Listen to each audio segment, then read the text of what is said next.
Welcome to an Understanding, Ep.1 on George Washington.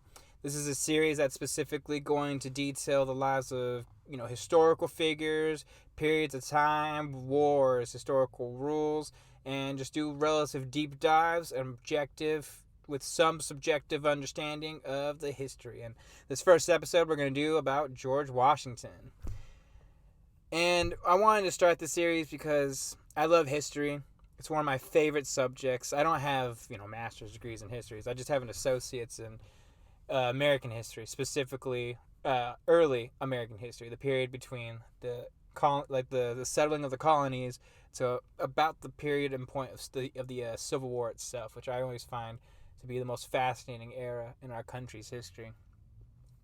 And I really wanted to start this because I don't think we look at history, objectively anymore. There has to be a little bit of balance because history can be and should be looked at subjectively and objectively. And I think we've been heading towards that overly subjective perspective and point of view to a point where we're just basically saying, this person's bad because of this without actually having greater context.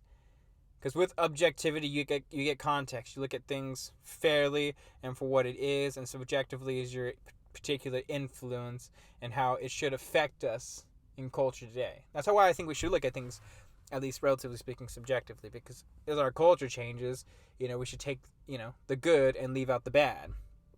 But it has to come with objectivity, and I just think we've lost that for the most part. And this is why I wanted to start this, for no real particular reason. I just want people to have a much more personally objective and understandable history of these particular historical figures, people, places, times, rules, and hopefully you guys learn something. And if you don't find my voice grating, that's great. If you do, I don't blame you. My voice can be really annoying. So without further ado, I hope you guys listen and I hope you guys enjoy. Who is George Washington? Well, weird voice and weird opening. Sorry about that. George Washington, for those of you who don't know or live under a rock, is our country's first president, the leader of the Continental Army. And this will go back and forth, when you really, debate who is the greatest president. Especially, I don't think you can debate presidents. I've done deep dives up, for the most part, at the very least, up until about Reagan so far. And after learning about all these presidents and all these people, you cannot look at these presidents and really determine who's the greatest, for the most part. You can determine importance, but without a hesitation, it's difficult to determine who the actual greatest president is. Every single one of these guys is not perfect. Every single one of them is imperfect. It's very gray. It's not black and white. Even the worst people. And it doesn't matter what your political ideology is. If you're a liberal person and you don't like Reagan, that's, something else. But once you understand and you do a deep dive, it's really not black or white with Reagan. And if I'm going to be honest too, and I guess I would lean a little bit more to a conservative side.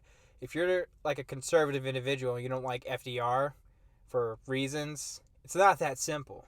Everything that coincides with FDR and his presidency, it's not perfect, absolutely not. But once you understand the broader objective context, it's not a very clear he's this evil, vindictive individual. And I'll explain him when I get to his episode. But my point is that once you understand history and understand these people, nothing is black and white. History is human nature. It's people doing good and unbelievable evil. That's why we've done so many studies on just Hitler alone, for the most part. Because he's probably the closest thing to evil. But the truth is that it's pretty great. Because once you understand how he becomes the man he becomes, when we understand history and learn history, we basically are trying to do everything we can so that Hitler does not pop up again. And the truth is, too, even the Nazis in general, the organization is not perfect. And the truth is, I tell people, if you want to be a Nazi, or if you were born in that particular time in, Germany, you probably would have been a Nazi. And a lot of people don't want to think about that. Oh, I wish I wouldn't have been. But then I'll be like, hey, no, you don't understand. You wouldn't.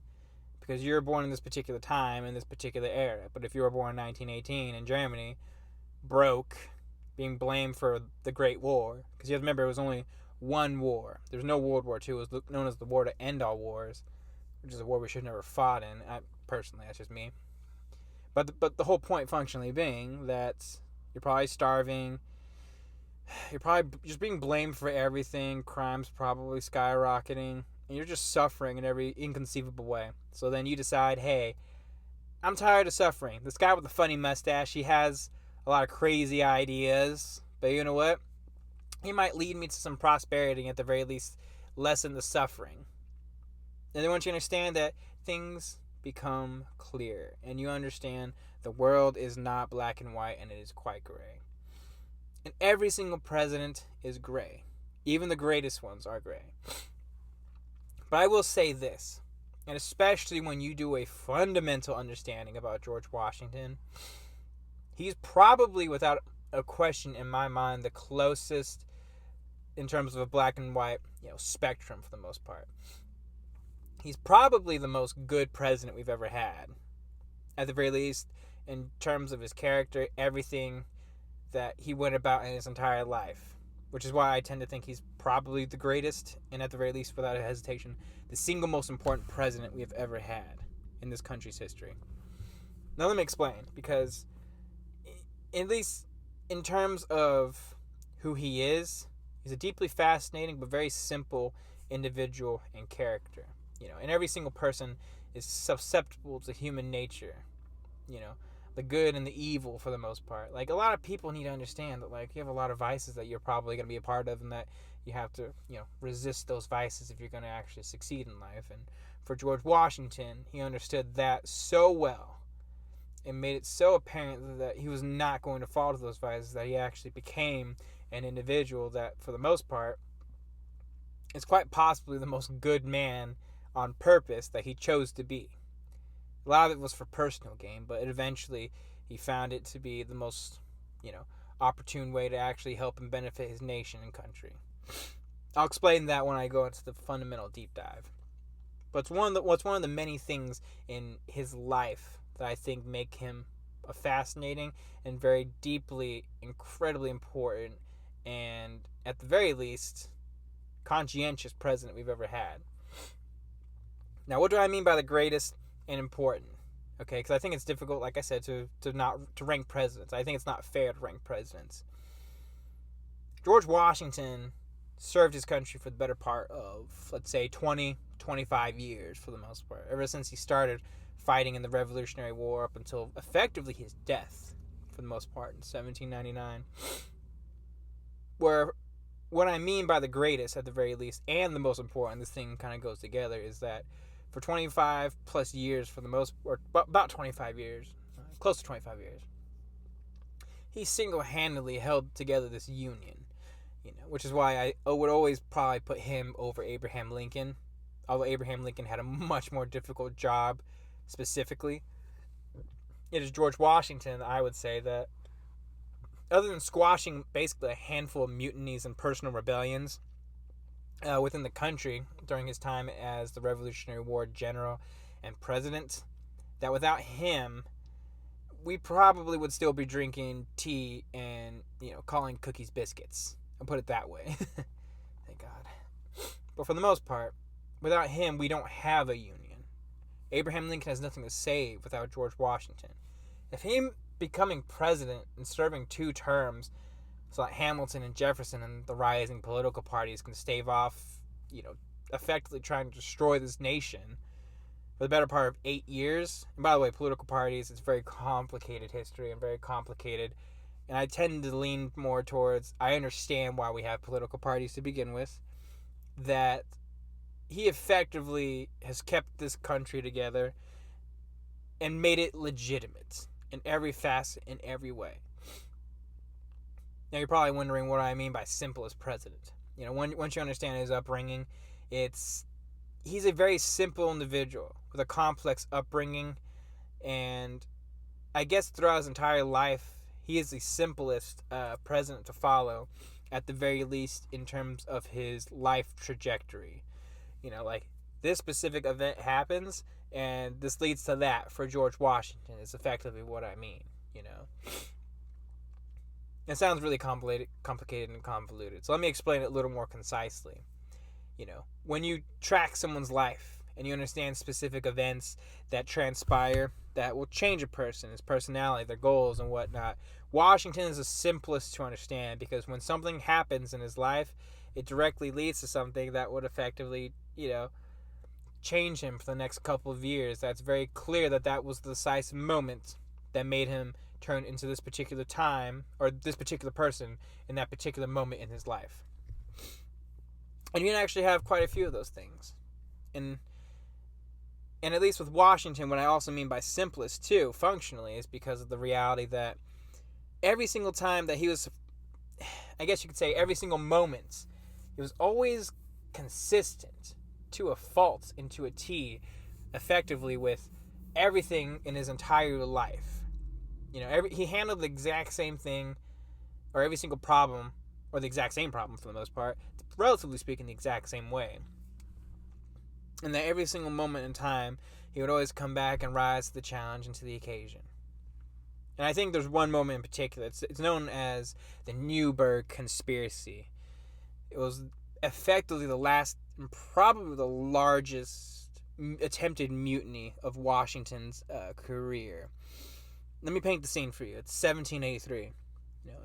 You're in Newburgh, New York, and the war is over. They're hammering out the details of the Treaty of Paris, and other than some fighting, notably with Daniel Boone and fighting the Indians and basically the area that I believe is Kentucky now, or parts of Virginia.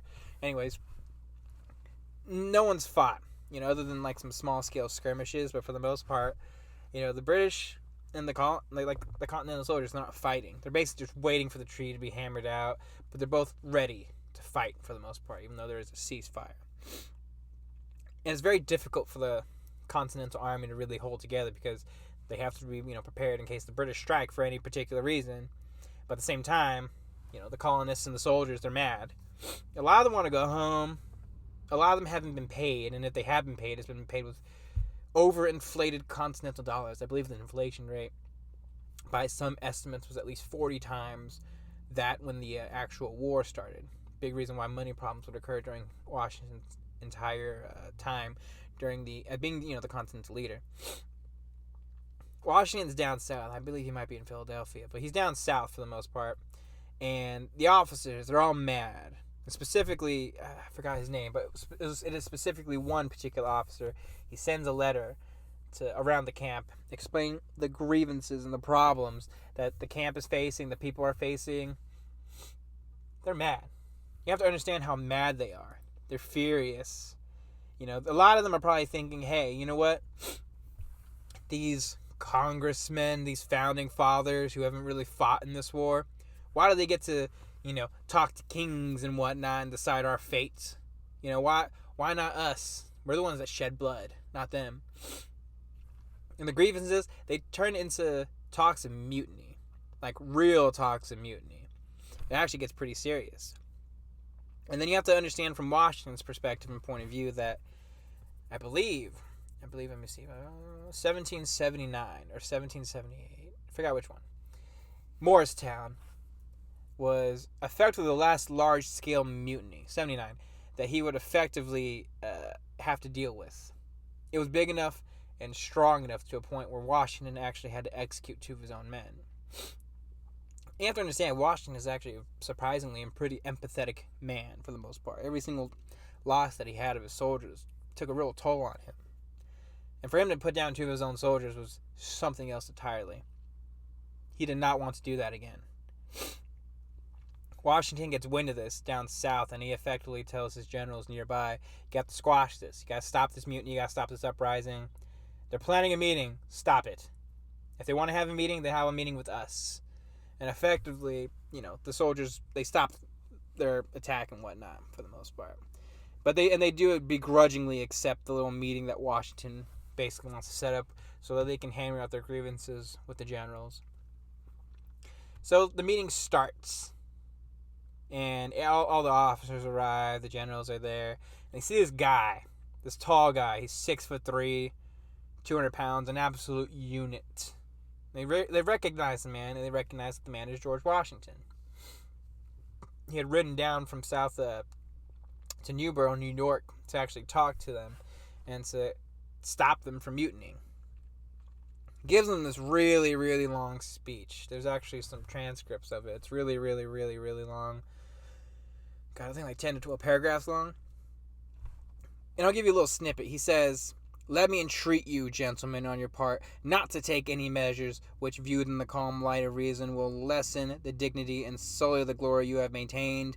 Let me request you to rely on the plighted faith of your country and place a full confidence in the purity of the intentions of Congress. He's basically telling his men, you guys have done a hell of a job. Please, we're right there. We're on that finish line. Don't do this. Don't do anything. And I promise you things will be good. Sorry, I'm a little bit stuffy here. Sorry if it is annoying. If you want to stop listening, I totally understand. Anyways, Washington effectively says this speech. All the soldiers, they're not impressed. They're all still mad. They're all angry. In fact, some of them probably feel like Washington kind of betrayed them in a lot of aspects, in a lot of ways. You know, you have to understand from their perspective, it's like, this guy, he's fought with us through thick and thin. He's this legend. He's probably the closest thing to a deity we've ever had in this country's history. And you know what? I don't feel it. I feel betrayed by him in many aspects, in many ways. I don't see him as his leader. I don't see him as that because I have aligned him with that. And in that particular situation, in that particular case, a lot of people at the time probably would have just like court-martialed these people, sent them away, or, you know, they probably would have just arrested them for the most part. But not Washington. Washington wants to do this peacefully. He doesn't want to do anything that's going to jeopardize the lives of these soldiers or make it any worse. So what does he do? He pulls out a letter from his pocket.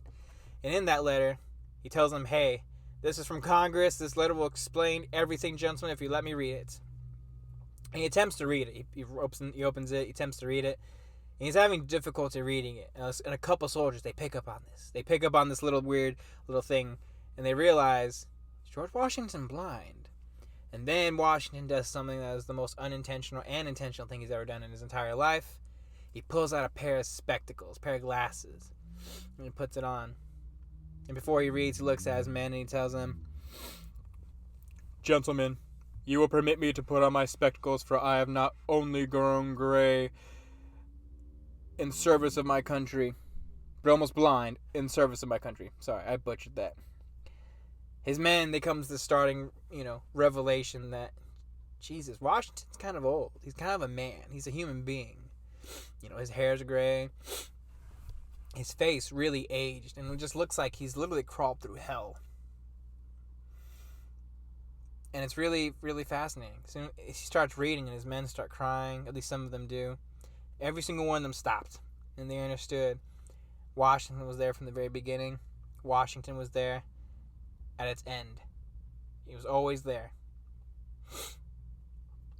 Washington has literally so many moments like this that it's really fascinating to look at his life and to look at it from this perspective. And I think we've been looking really down on him, I guess lately, in the last year or so. I think they attempted to tear down a statue at some time this year. And the truth is, they just don't know. They don't know why we have so many monuments, why we have a state named after him, why our capital is named after him. They don't understand the importance, everything that he represents, and everything that he's done was very calculated. All the founding fathers are extremely aware of their historical reputation and, their legacy for the most part. Washington was very keenly aware of this, and then you can debate whether it was intentionally for good or for bad. I would argue half and half. Probably more likely 75% for good and 25% for, I'm going to do this because this is just the right thing to do, even if I don't functionally believe in it. At the very least, to give the direction that this is the way that this is supposed to go.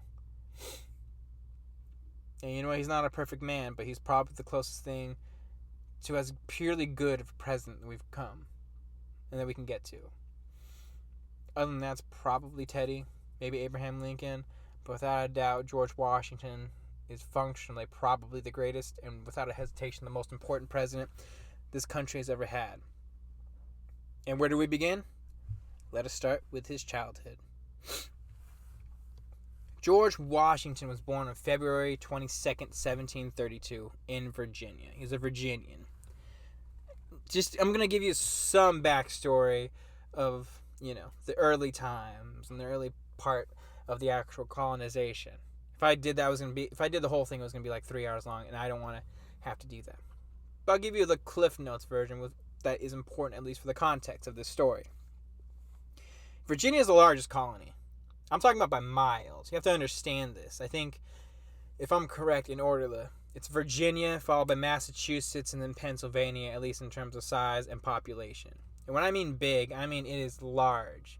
Because this still had the land that is known as West Virginia before the split during the Civil War. And it's actually had parts of Kentucky before they actually continued their expansion to try and create more states, for the most part, that would join the Union.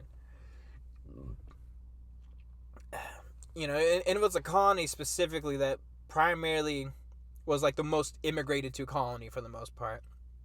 I think at one point, from 1700 to 1750, at least with some immigration, high birthing rates, and a gross increase in importation of slaves.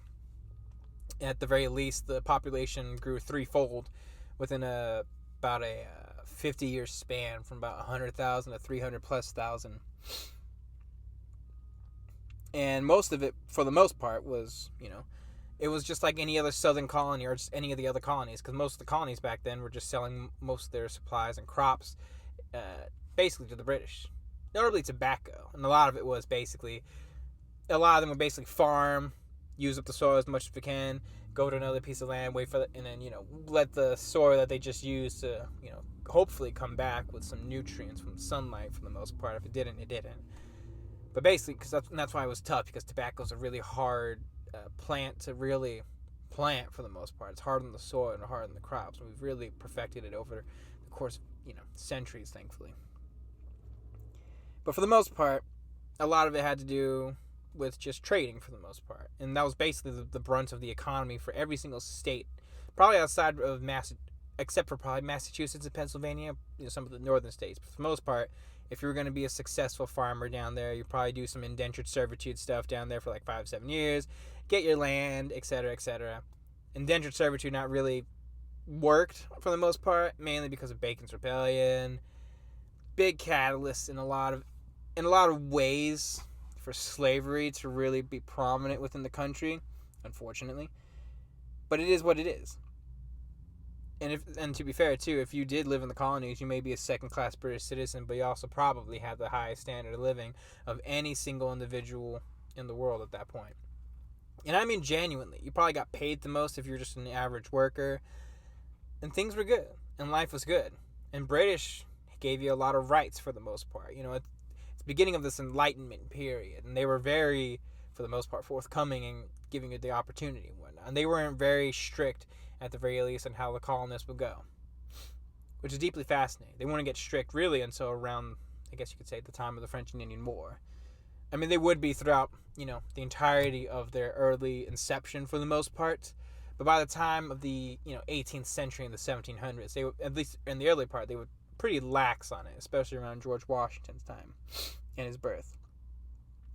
So now when we talk about George Washington and his childhood, it's fascinating. We know facts, and we know a lot of things.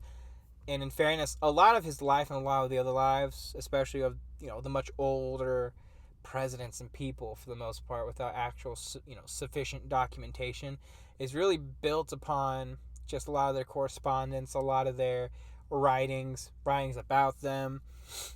And it's really difficult at times to ascertain a lot of things, and especially for George Washington. To an extent, Thomas Jefferson.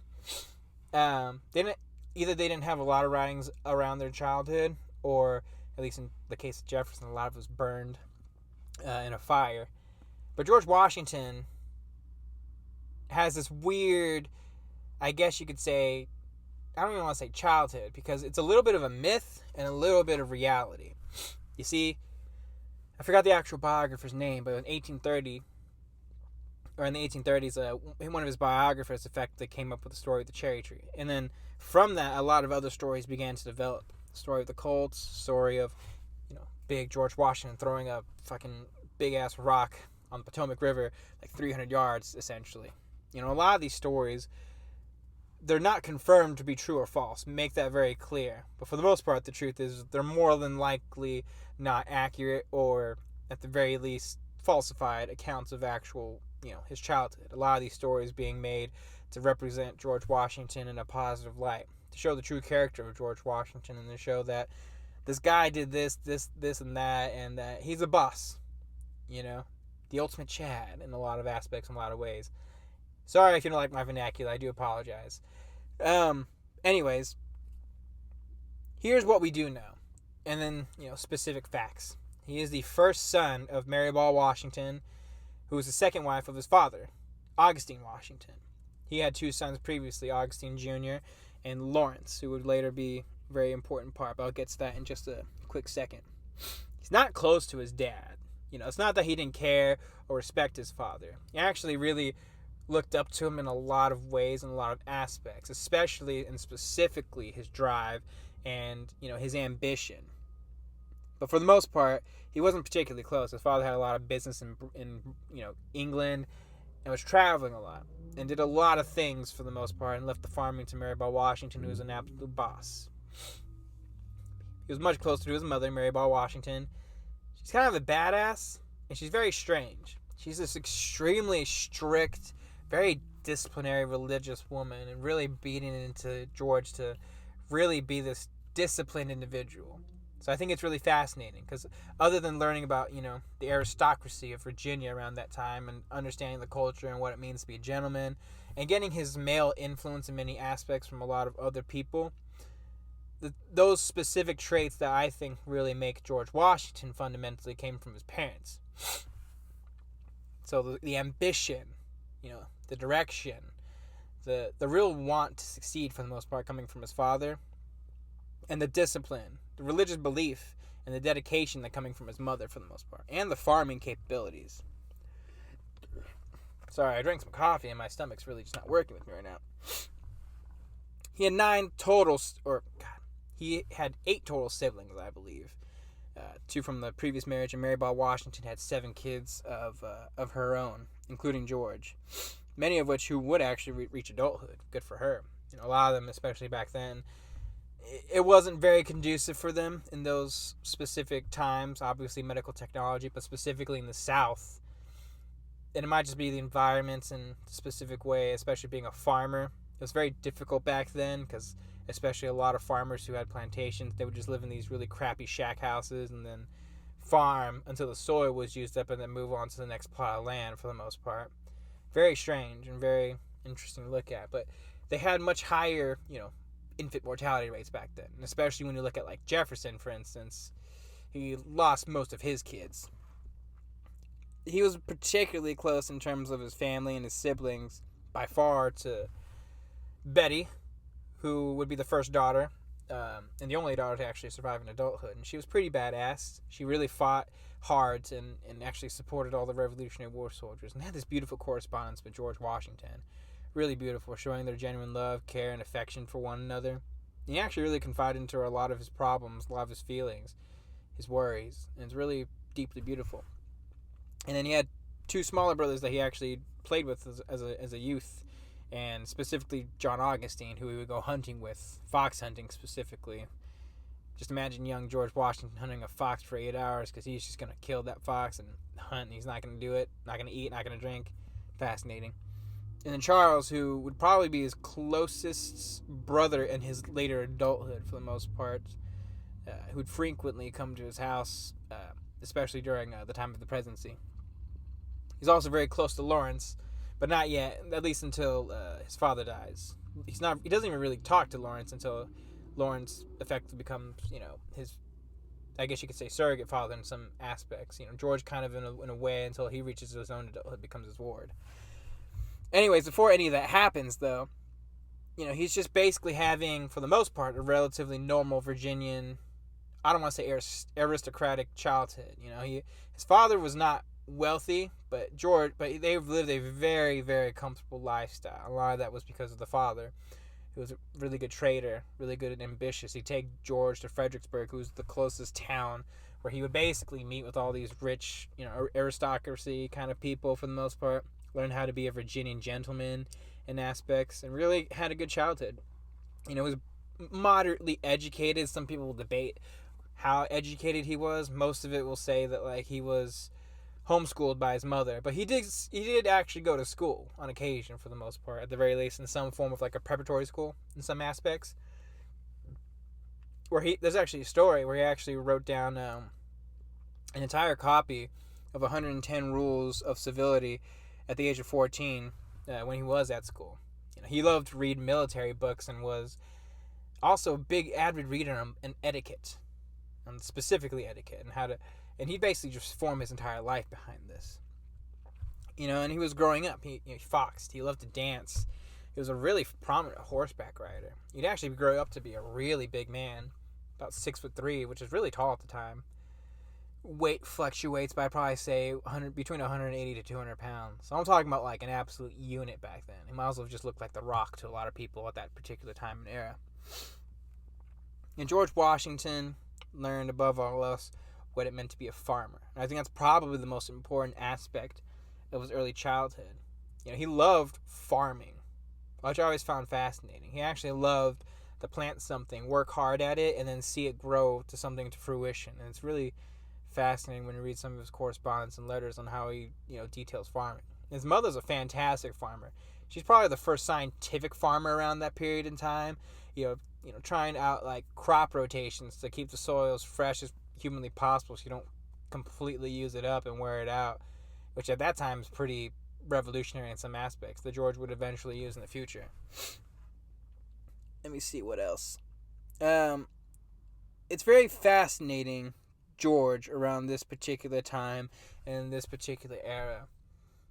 Because, a lot of people will have this image of George always telling the truth and, I should not tell a lie, father, yada, yada, the cherry tree story and whatnot. And the truth is George was a kid. George was a human being.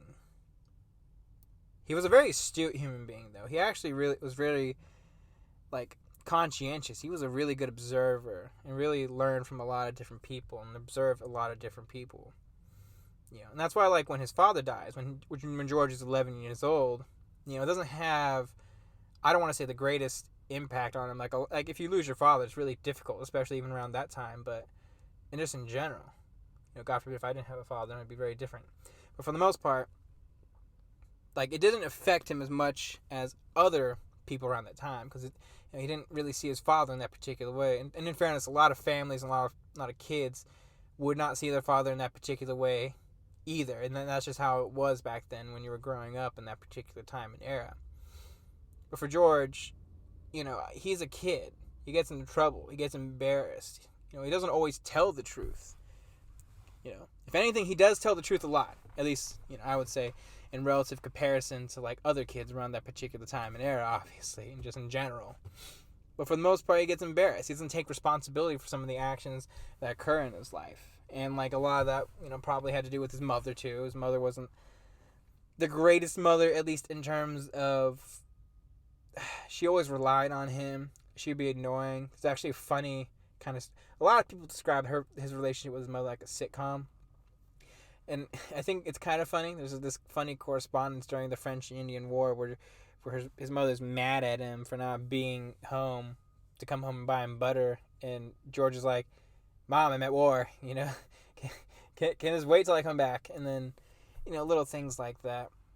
His childhood is a little bit interesting, at least in those terms, and how it grows up to shape him. He doesn't really have drive. He's kind of just going about living his life. He does want to do something, though. He's trying to figure out what he wants to do with his life. And I think that's really fascinating. And I think there's a story of him wanting to join the Navy, or the British Navy. And I don't know if that story is 100% true. I wouldn't be shocked, because when he attempted to join, he was 14 years old. And I don't know if that's the most even then, that's a bit young. But for the most part, at the very least, when you're young and you're trying to figure out what to do with your life, for him it started very early, and for a lot of young people back then, in that time and era, since, basically if you're 15, you're an adult, you're just trying to figure things out. You're trying to parcel what to do with your life. George was he was a kid for quite a while, for the most part. At a very young age, he was ambitious. He was driven. He was very brash, too. He was very just in your face about it. A little bit like Alexander Hamilton, which is why they probably got along incredibly well. I think he saw a little bit of Hamilton in him in a lot of ways before George became the person he would eventually become. And at a young age, he saw that, you know what, I should probably try and be this gentleman-like person. Maybe that's going to help me with my status in the future. And at a young age, he was just understanding that, you know, there is a particular way that you should go about doing your life. But I don't think he knew how to do it yet. So his father dies when he's 11 years old. He goes back and forth between initially his older brother Lawrence, who he's basically meeting for the first time. And Lawrence is a very fascinating individual. Some people will say he's the original George Washington. I don't like that description. I don't think it's a fair description. He's George Washington in the sense that, you know, he fought in the Caribbeans. He is the original owner of the Mount Vernon estate, which was named after his general. And Lawrence was someone that would be well respected with, and someone who actually took care of George and got him in the right ways. But I don't know if Lawrence would be able to do the things that George Washington did. So I don't know if it's the most apt or at least fair statement in comparison for the most part. But he goes back and forth, at least initially, for a little bit, and then eventually he ends up going, for the most part, to live with Lawrence. I believe from like 15 on, at least until he reaches adulthood, for the most part. And during there, Lawrence meets and really befriends Lawrence's father and parents-in-law, the Fairfax family, William Fairfax and Sally Fairfax. Sally Fairfax, who he would have a brilliant love for the most part. He really loved this woman. The correspondence with him during the French Indian War to Sally Fairfax. And keep in mind, Sally Fairfax is not like this 50-year-old woman. She's only 2 years older than George around this time. And William Fairfax is a much older man. But his love for her was very, very fascinating. And I think for the most part, she actually wanted to reciprocate it. In fact, one of the later correspondence, or at the very least one of note, when she goes to England after the Revolutionary War and all that, in the later years of her life, she kind of just had a little bit of regret not wanting or not being able to be with George in some aspects, and vice versa. And don't get me wrong, I think him and Martha have a really great marriage, but I think this would have been a great love story had he been with her, if that makes any sense. William Fairfax, he didn't really care about that, but he actually took a liking to George. He actually really enjoyed being with George, saw a lot of promise in him. In fact, he's the big reason why he becomes a surveyor in the future, fundamentally, is because, I mean, back then, in order to make it, at least in Virginia aristocracy, and, you know, you had someone that had to, like, I guess, like, be your supervisor of sorts, or be someone who's going to help you get along in society. It wasn't super merit-based. So when George goes to live with Lawrence, a lot of things happen in his life. He's growing up. He becomes this big man, physically speaking, at the very least. He becomes a surveyor. This is a really crucial time for George because effectively he ends up being, you know, like free in a lot of ways for the first time in his life, out of the control of his mother. You know, he ends up being a really good surveyor, makes a really good living, gets close with the Fairfax family. You know, and a lot of biographies differ in a lot of aspects around this point of life, but it is accepted that this is a really big period in time, both for George's independence and also just how he looked at Virginia aristocracy and how he would basically form his future personality, I guess you could say, this character that he would eventually become, you know. So these initial ideas of, if you ever get a chance, Gordon Wood is probably the single most important biographer and historian during the Revolutionary War period in time. He talks about this idea of being disinterested, you know. And to us, it's just, you're just not interested. But back then, you know, it still means it, to be honest, to this day. But back then, it was specifically more objective, honorable, etc., etc. You know, if you're this person, you're this high stature person that we can count on. Your word is good. This idea of disinterestedness. And George Washington really started functionally down this path, especially with his etiquette books and whatnot that he would always read from time to time. And and it really starts with, he would always attend parties with the Fairfax family in the estate, you know, meet people, end up getting a really good reputation from a lot of these people. He'd be, you know, the life of the party. He loved to dance, although he'd be very embarrassed. And, he really made a name for himself around this particular point in time. He understand etiquette. He learned how to talk to people, and he understood, like, the basic nuances of actually, so if you do this and that, this means this means that, like, it's one thing to learn it, like, in a classroom, obviously, but you have to, once you're in the thick of things and you learn it, it's very, very different and very easier to learn, functionally, at the very least. And Washington really understood that if I'm going to make it in Virginia, my home state, because you have to understand the colonies were very different back then. It wasn't 13 states. It's basically 13 small countries. He wasn't going to go to Massachusetts or anything like that. So you have to understand, and I'll explain this a little bit more in detail later. But for the most part, this is a really crucial time for George Washington on what it meant to be a gentleman.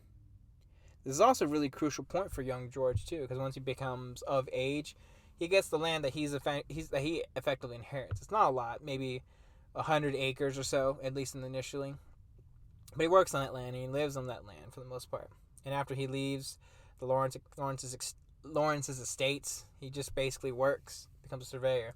And I will say this, there's points in people's lives where things happen and things change that lead you down a particular path. And I'm not going to be shocked, at least in my personal view, that if George Washington, if the subsequent events don't happen, I don't know if George does anything else but be a farmer and a surveyor. I think he was very content with being a farmer and a surveyor. He enjoyed doing it and made enough money, made a strong living, small name for himself. He'd be content with being a farmer for the rest of his life. At least at that point. And unfortunately, for him, Lawrence gets sick. And, Lawrence is a really big figure in this time. Big influence. He's the closest thing to a father figure he's really had, to be honest with you. One that he actually grew close to. They had a really strong bond and a really strong relationship. And Lawrence was about 12 years older than George at this point. So when Lawrence is about 31, George 19, around that particular age, Lawrence gets sick. He has tuberculosis. Well, it's perceived to be tuberculosis. Most in the medical profession would know it as the wasting away disease for the most part. But it's a really seriously terrible, terrible infection. It's really bad. And it's really difficult, for the most part, for people to overcome it, especially around that time. So, George gets the letter from Lawrence. George immediately leaves and tells him, hey, we can go to Barbados, the Caribbean, whatever you want to call it, to effectively, with a warmer climate, to actually help you. Which is the only time when George leaves the country. So George leaves with Lawrence. The weather helps initially, for the most part. But then George gets sick. He has smallpox. I don't want to say he almost dies, but a lot of stuff happens, and a lot of people think he actually becomes sterile at that point, which is probably the reason why he doesn't have any kids. It depends around that time, but probably. And then, Lawrence just gets worse, unfortunately. So seeing that the adventure failed, both of them returned back, and George and Lawrence's wife Nancy end up basically tending to Lawrence's estate, his will for the most part, because it's very clear Lawrence will die soon. It's really tragic for George, probably, because on one hand it's like I get some stuff from Lawrence, but Lawrence is going to die, and I'm basically going to be losing kind of like a second father in some aspects, in some ways, and it's got to be really difficult, a little bit tragic. Soon after Lawrence dies, George is about 19, 20 years old at this point, and after doing all the will stuff and whatnot, they come to find that, Lawrence isn't as wealthy as, they once thought or once assumed for the most part. The Mount Vernon estate hadn't really been worked that well, and, Lawrence just didn't have any money. He was in debt to an extent. Even though Lawrence at that point, once his father died, Augustine, was effectively, the head of the household for the most part, and had a lot of the lands, along with the Augustine Jr., the other half brother. And I don't want to say this is a very, how do I put it? George isn't truly lost, I guess I would say, in this particular point. But this is probably it's one of the closest times he actually is lost in a lot of ways. I think when you lose someone important and someone that, is very important in your life, functionally at the very least, in terms of your upbringing. Like people do kind of just like ridiculous shit sometimes. Sometimes for better and sometimes for worse. And I think George probably is thinking to himself that, hey, if my 32-year-old brother is 30, dies because of tuberculosis, then life is truly short. He's only 10 years older than me. What am I going to do with my life? Do I want to be a farmer and not do anything of importance? Or do I want to maybe go out there, explore the world, and try and do something with my life? And I think he really thought about that. So he kind of goes home for a little bit. He's thinking to himself, what am I going to do? Because at this point, you have to understand, he's not going to get really any land from Lawrence. The land goes to his wife, his widow, and their daughter. But both of them would eventually die, unfortunately. But he doesn't know this. He's not going to get anything. So what is he going to do with his life? There's not really a lot of options. Maybe he can go to school. Maybe he can join politics, but how is he going to join politics? He's just a farmer for the most part. He doesn't really have a lot of swing, unfortunately. He's at a very crucial and unique point in his life. And unfortunately for a lot of people back then, glory is a big ticket thing. It's a big thing that people want. I think people still nowadays in some facets really want glory. Especially in battle, for instance, to go mano a mano to a man in combat. I can understand that. And I think George was kind of thinking of that when, his brother died. Maybe I can be like Lawrence. Maybe I can go about doing something like this. Maybe this is going to help me with my stature. Maybe this is going to help me become the man that I want to be.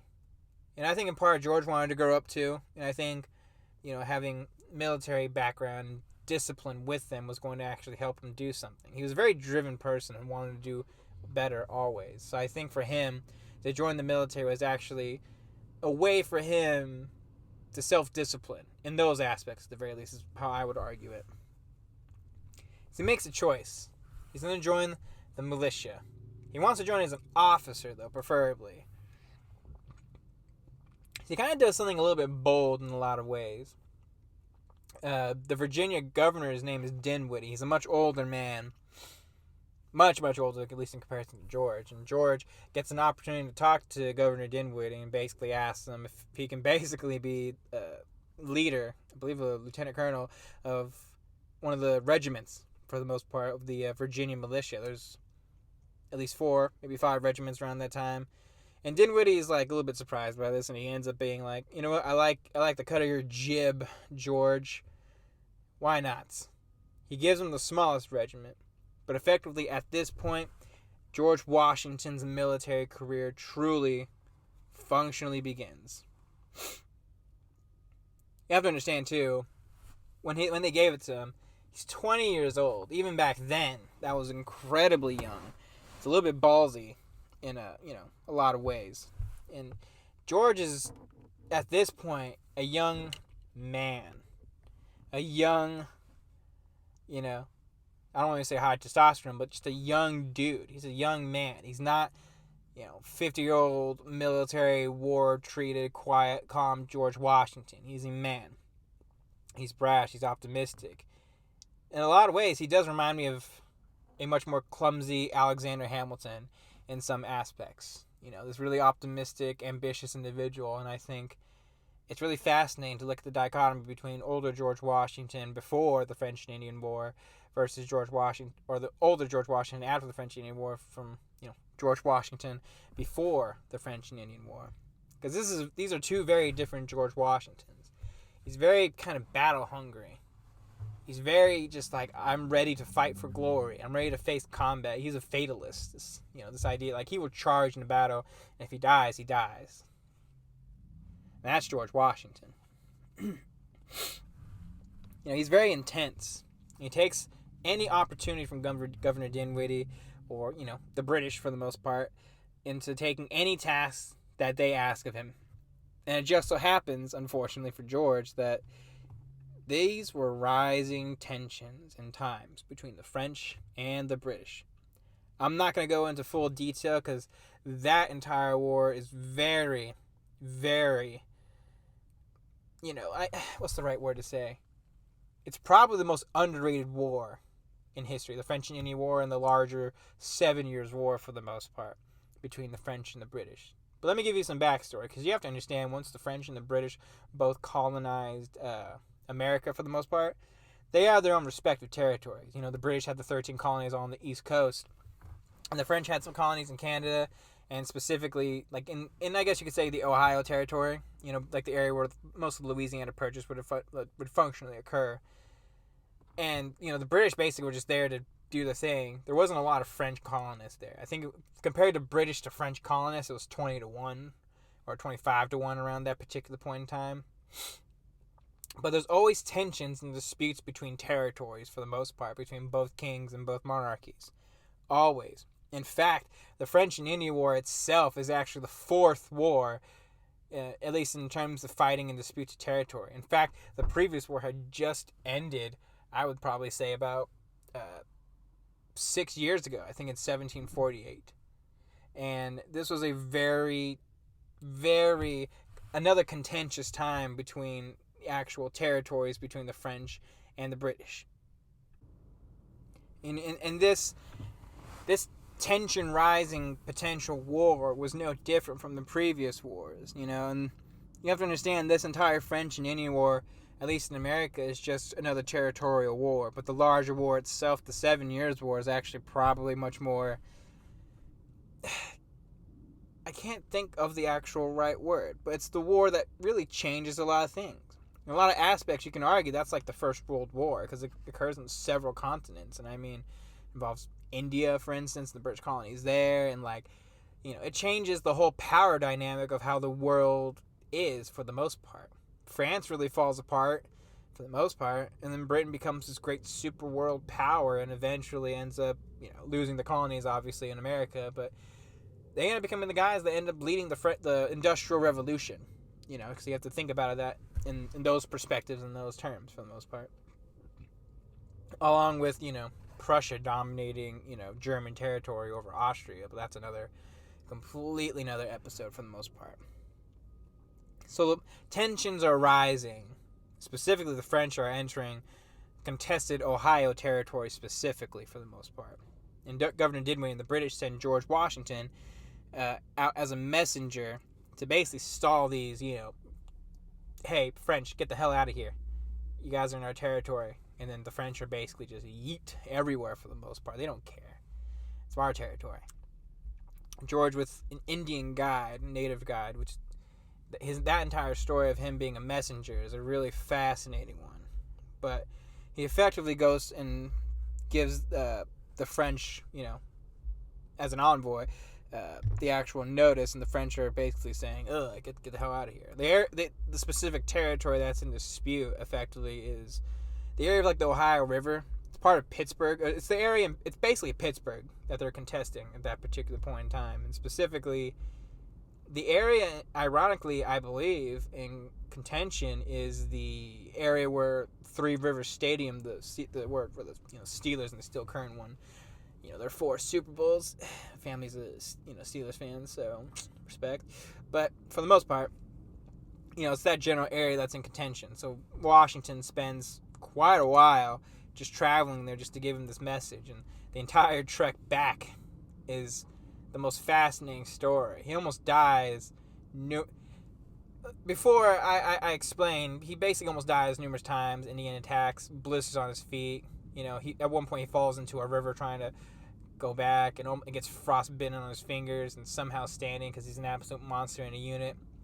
But let me explain, because George Washington, and whether you believe in God or not, his entire life and how many times he should have died and was willing to die should just tell you that, at the very least, there's divine intervention for the most part. In fact, at one point during the French and Indian War, a native chief sees George Washington fighting with immense bravery, and that they are trying to actively kill him, and they cannot kill him.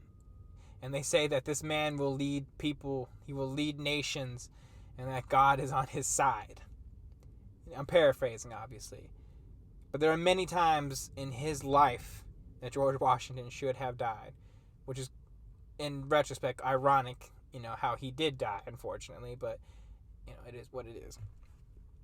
George comes back, and after he comes back, after almost dying numerous times, he ends up recovering, from the frostbite, the blisters on his feet, becomes healthy again.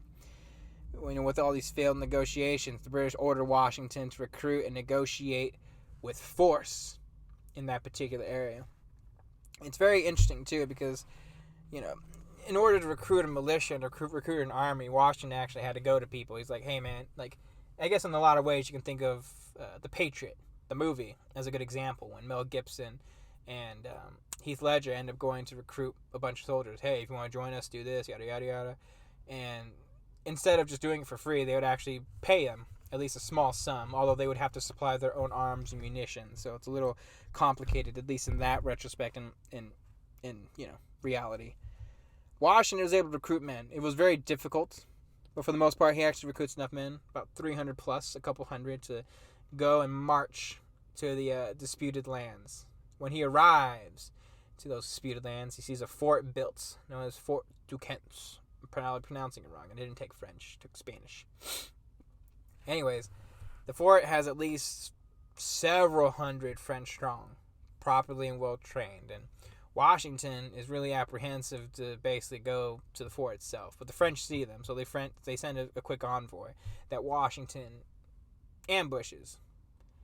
It is disputed to this day, and I don't know what actually happens. But if I'm going to base it off of Washington's character and just how things probably transpired at that time from an inexperienced officer, I'm probably going to say Washington did not speak French. He did not speak any languages. He's actually really embarrassed by that reality, and he hated translators. But he had to use a translator. It's also probably why he hated translators too, as ineffective for the most part. But he basically tells them to give up, leave, and the French are not refusing to. And probably just tensions are rising. People are mad and angry at each other, yelling at each other, confronting each other. And then one thing leads to another. And probably a little bit similar to, say, the Boston Massacre, where one bullet fires and the next thing you know, everyone dies. I'm not going to be shocked if Washington did order it or not, but at least in terms of his character, he probably didn't. I'm not going to be shocked, though, if he did. That's not to say that he's a bad person. It's just rising tensions and probably young, flustered Washington, which would be, a bad moment in his career, unfortunately. But that leads to tensions and what a lot of people will say is the catalyst for the French and Indian War. And I generally agree with this. This is a really big moment. Washington and his men retreat. They basically create their own small little fort and encampment called Fort Necessity. And for a couple days, they do battle for the most part. And it's really hard, and Washington fights back, but his men are basically being starved out, and Washington, the only time in his career, the only time I can truly say he was ashamed and embarrassed was this. The only time he ever surrendered was at Fort Necessity in 1754. They would basically negotiate for his peace and, for his surrender and his release. Washington and his men return home, and Washington is ashamed. He is a disgrace. Excuse me. He's actually at this point relegated to being a farmer. And I think he was going to be okay with being a farmer for the rest of his life. He starts working at Mount Vernon. He started fixing some problems. Because you got to remember, Mount Vernon was not a really profitable farm, but he would eventually make it profitable over time. He was okay with completely retiring, but I think he wanted glory, and also subsequently to prove that he was not a failure and not this weak-willed individual. Plus, at the very same time, at this point, I think there's a stark realization that, it's a life unfulfilled. He is, at the very least, partially a soldier. He missed battle. He misses men. He misses military life. And war had officially started at this point. So Washington's just seeing a lot of this unfold. Maybe some British and Indian attacks on Virginia settlements, and he's just seeing this. He wants to do something. He does get word, an opportunity. The British are mad, and I mean very mad. So they end up sending General Braddock, who'd be one of the first British contingents that would actually be leading the charge in the colonies for the most part. General Braddock's a pretty solid commander, not the greatest, but a solid one at least for the American colonies and the disputed lands that are there. So George gets an opportunity. He's able to meet General Braddock. And although General Braddock is really apprehensive because, George at this point is, 21, 22 years old, he's also like, you know what, Mr. Washington, I like the cut of your jib. I say that a lot. A lot of people will say that to Washington. He's a very popular and, promising young man. General Braddock basically has him join as like a voluntary, unpaid, but for the most part, leader of sorts for the most part. He's effectively like Braddock's camp aide for the most part, aide to camp, and someone who actually facilitates a lot of things and does whatever Braddock does. Braddock and his forces end up going to the same place, Fort Duquesne, to drive out the French from that particular and contested area.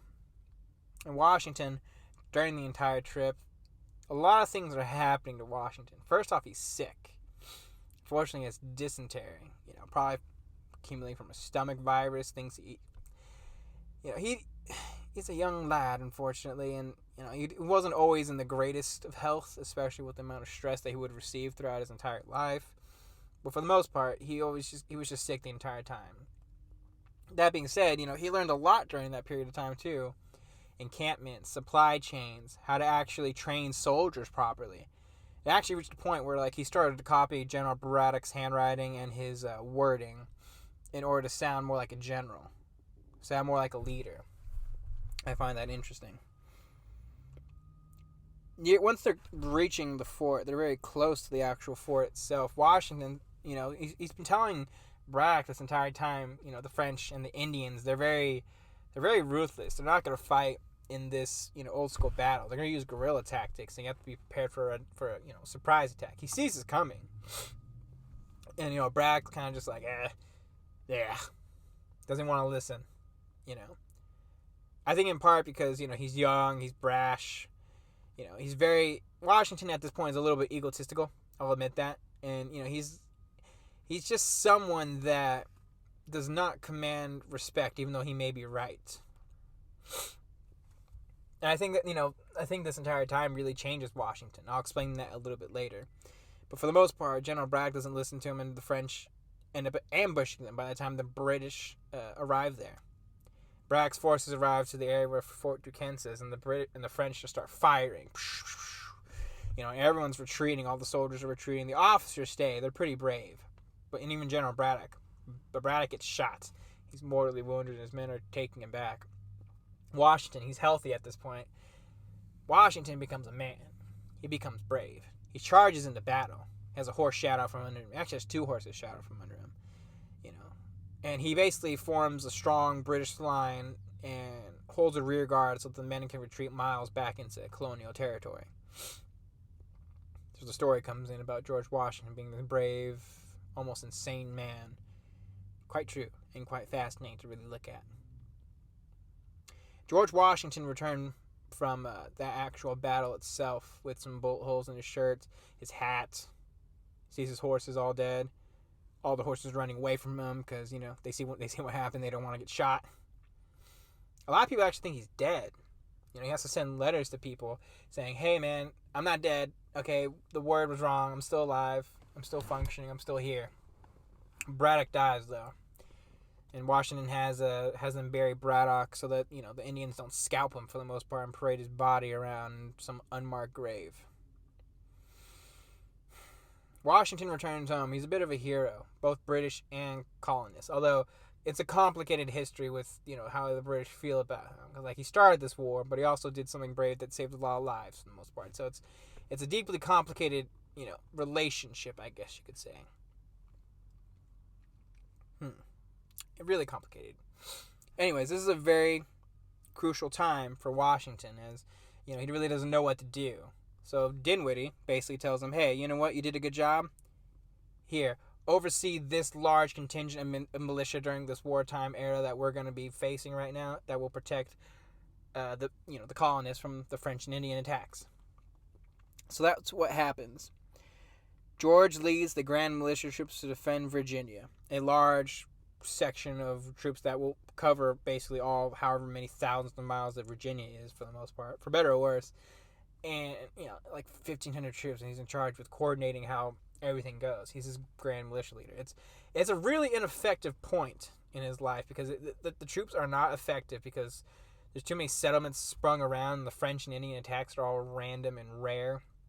And it's really difficult to coordinate, so it's really purposeless. And Washington does this for 3 years. And then there's a story about the contested, who has superiority between the British and the colonists. As a British officer, for the most part, reigns superior to a colonial officer, unfortunately. Like, they are second-class citizens in relative comparison to the British. That's just the truth. A lot of things are happening at this time. Understand this. This is probably the most important time of George Washington's career and his entire life, I would say, that really effectively makes him who he is. Understand, the young, brash Washington is much more quieter. He's calmer. After being 3 years of leading a militia and fighting into battle and seeing I don't want to say the pointlessness of battle, but I think he understood at that point, to fight for something, to fight in a war, it has to be for a purpose, functionally. And I think it really encapsulates in this story, where George Washington effectively gets to lead his troops along with a contingent of British soldiers in one more attack on the Fort Duquesne's land again a year or so later, to really take it to them. And by the time they arrive there, the fort's empty. And if I'm George Washington, I'm thinking for myself, I've been humiliated here. We've lost a lot of men, a lot of lives, and they just leave the fort. What was it all for? And you're probably, and a lot of people, and that's just how he thought. It wasn't like he's this complicated thinker, but he's just someone that, like, if you're in that particular mode in time, it's like, why are we doing this? Why am I doing this? And I think that's when George Washington starts planning. A lot of the things that George Washington will be known for at this point are really accumulating in this point in time. The rising anti-British sentiment. He doesn't like the British. They think he's a second-class citizen, and there is no point for him to join the military if he's going to be treated that way, because he's never going to be a full British citizen in a lot of aspects. And I think that really rises with his patriotism in a lot of aspects that really make him this liberty-minded individual. He's not British, he's a colonist, and he's an American. And that's different. And I think a lot of people around that time, mainly people in like Massachusetts, for instance, in parts of Virginia, I think really felt that way. They had been feeling the brunt of it for the most part, or would feel the brunt of it for the most part. This is also a really, important time, because I think he's just wanting to know what he's going to do with the rest of his life. This isn't going to be leading to anything. And, you just have to think to yourself, what am I going to do? What is my purpose going to be? I'm not going to fight because I'm not going to fight for, if it's something purposeless like this. Why would I fight for a monarchy and kings and whatnot? And then he meets Martha Custis, a brilliant, beautiful lady. He's really taken by her, and especially since the correspondence with Sally fails, and fairly enough, Washington takes a liking to her. After some time, the Martha Custis, the widow, the two of them marry. They get married, and George becomes a husband and the stepfather to two of her kids. And soon after that, in order to work on her land for the most part, George leaves the military functionally for good. At this point, George Washington, I think, really is the beginning of the George Washington we see. He keeps things close to the chest. He's very cool. He's very aware, functionally, of his impact, of his life. And he comes up with this plan to really work on his life. Part of it, obviously with Martha, was she had a lot of land and a lot of slaves. In fact, most of the slaves that both of them would eventually have would be, from Martha from the previous marriage. I think she brought her for like 200-something slaves. And about 11,000 acres of land for the most part. It's very complicated. The two had a really good partnership. A very good partnership. It's not the great love story. I need to make that very abundantly clear. It isn't. Sorry, I'm in my car recording this, and I am going to turn on the AC real quick. But effectively speaking, they did not have this great love story, you know? And there's very few truly great love stories in time. And what I mean by that is, I think some presidents really do have some great love stories. I think Reagan has a really beautiful love story. I think John Adams' love story is one of the great love stories.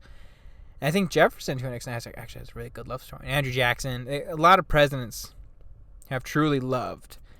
And I think it's really beautiful, you know, when these guys really love, because it makes them more human for obvious reasons. But Washington didn't really have that. But it was still a great marriage, a great supportive marriage between the two of them that effectively would, you know, last for the entirety of, you know, Washington and Martha's life. It's beautiful. You know, they were always very supportive of each other. George was, for the most part, a pretty good father. He could have been actually a little bit more of a disciplinarian for the most part. But I think, you know, after being raised by his mother, he was very apprehensive to disciplining Patsy, who had epileptic seizures, and Jack, who would, you know, he's a lazy kind of guy for the most part. George Washington, after the French Indian War, after he leaves the post, the war eventually ends, and George Washington starts creating his life, his legacy. He ends up becoming this really, really prominent individual. You know, because at this point, you have to understand, a lot of things happen. First and foremost, Nancy, Lawrence's widow, dies along with her child. So he ends up accumulating a lot of land, a lot of, you know, the Mount Vernon estate specifically. And then Augustine Jr. dies as well, the other older half-brother. And he ends up basically being the head of the family, accumulating a shit ton of land, pardon my language. And I think at one point, about 30 to 40,000 acres of plantation land just to farm itself. And George, around this time, being a scientific farmer, would basically diversify his plant crop and plant tobacco, wheat, anything he could plant, and then, you know, circulate to keep the land fresh for the most part. He becomes one of the wealthiest men just by plantation, just by trading. He also traded a lot of merchant stuff for, you know, slaves for the most part. He actually bought a lot of goods from Britain just for his slaves, just so that they can have a much better life. And at this point, you know, he and Martha didn't have any kids, and they wouldn't have any kids, but a lot of families would come there. A lot of people would want to visit this man. A lot of people heard this legend of George Washington, this really grand figure. You know, he's something else at this point. He becomes the first celebrity in this country's history, and I think that's really important to understand, at the very least, in terms of the character. This man who literally defeated death numerous times in order to actually, you know, and just became this wealthy individual. And at this point, he's growing in terms of the aristocracy, in terms of his character, in terms of his social status, along with he and Martha and all their land and their children. George's character, this man, this disinterested man, this honorable individual, he really just goes full bore into it. And it's quite beautiful, because he actually really believes in this. He believes that if he's going to succeed, both for himself, his family, and to influence other people as an example, he's going to have to do this. Just like a lot of other people would, you know, basically be along the lines of this disinterested individual who's actually going to help people prosper for the betterment of society. You know, a lot of people will think, you know, that's being a bit big-headed in a lot of aspects. Like, people look up to me. But that's just how, you know, a lot of people thought about it back then. And you know what? It's better than being someone who's just going to do crime all the time and being someone who's always going to fall into, you know, most people at the time would either just be this aristocratic individual or, you know, drinkers and heavy drinkers and just people who just debauchery and whatnot back then. Although, I don't know. It's very interesting.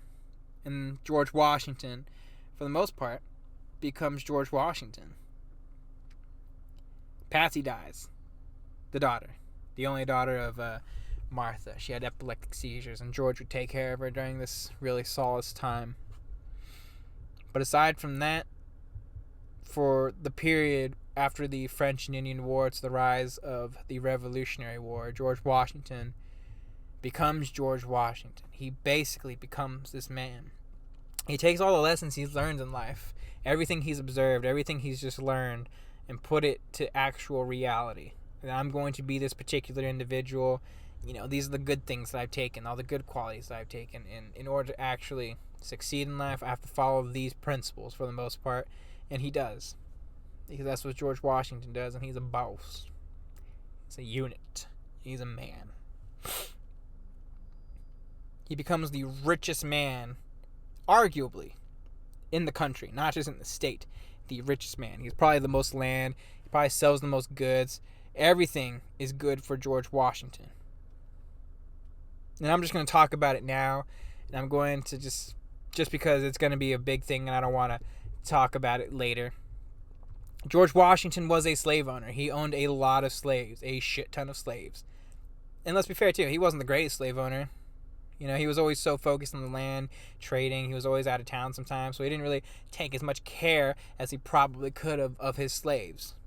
But he also treated his slaves much better than most. You have to understand, there's a big functional difference between 18th century, 1700 slavery versus the 19th century versus the 1800s slavery. There's a lot of people who debate this. A lot of people who actually point some things out. I think it's very different because I think, 1700s, America is this weird, I guess you could say, Victorian influenced independence, I guess you could say, where it's like, it's just not proper to treat people like this. There's some humanity in there, even if it's not like, even if it is a bit of a facade, because it's like, I'm going to treat you better even though I own you.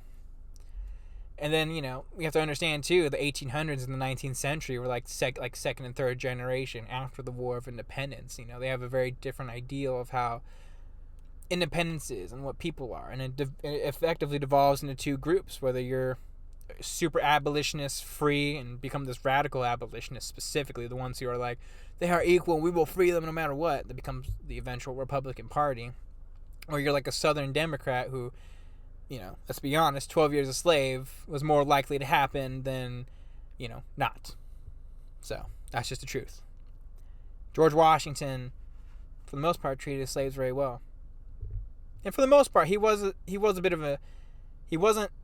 initially an abolitionist. He was much more of an emancipationist. He was more along the lines of what a lot of people back then thought of, I'd rather send you back to Africa in order to basically create your own country. I think that's how Libya started, or something like one of those countries.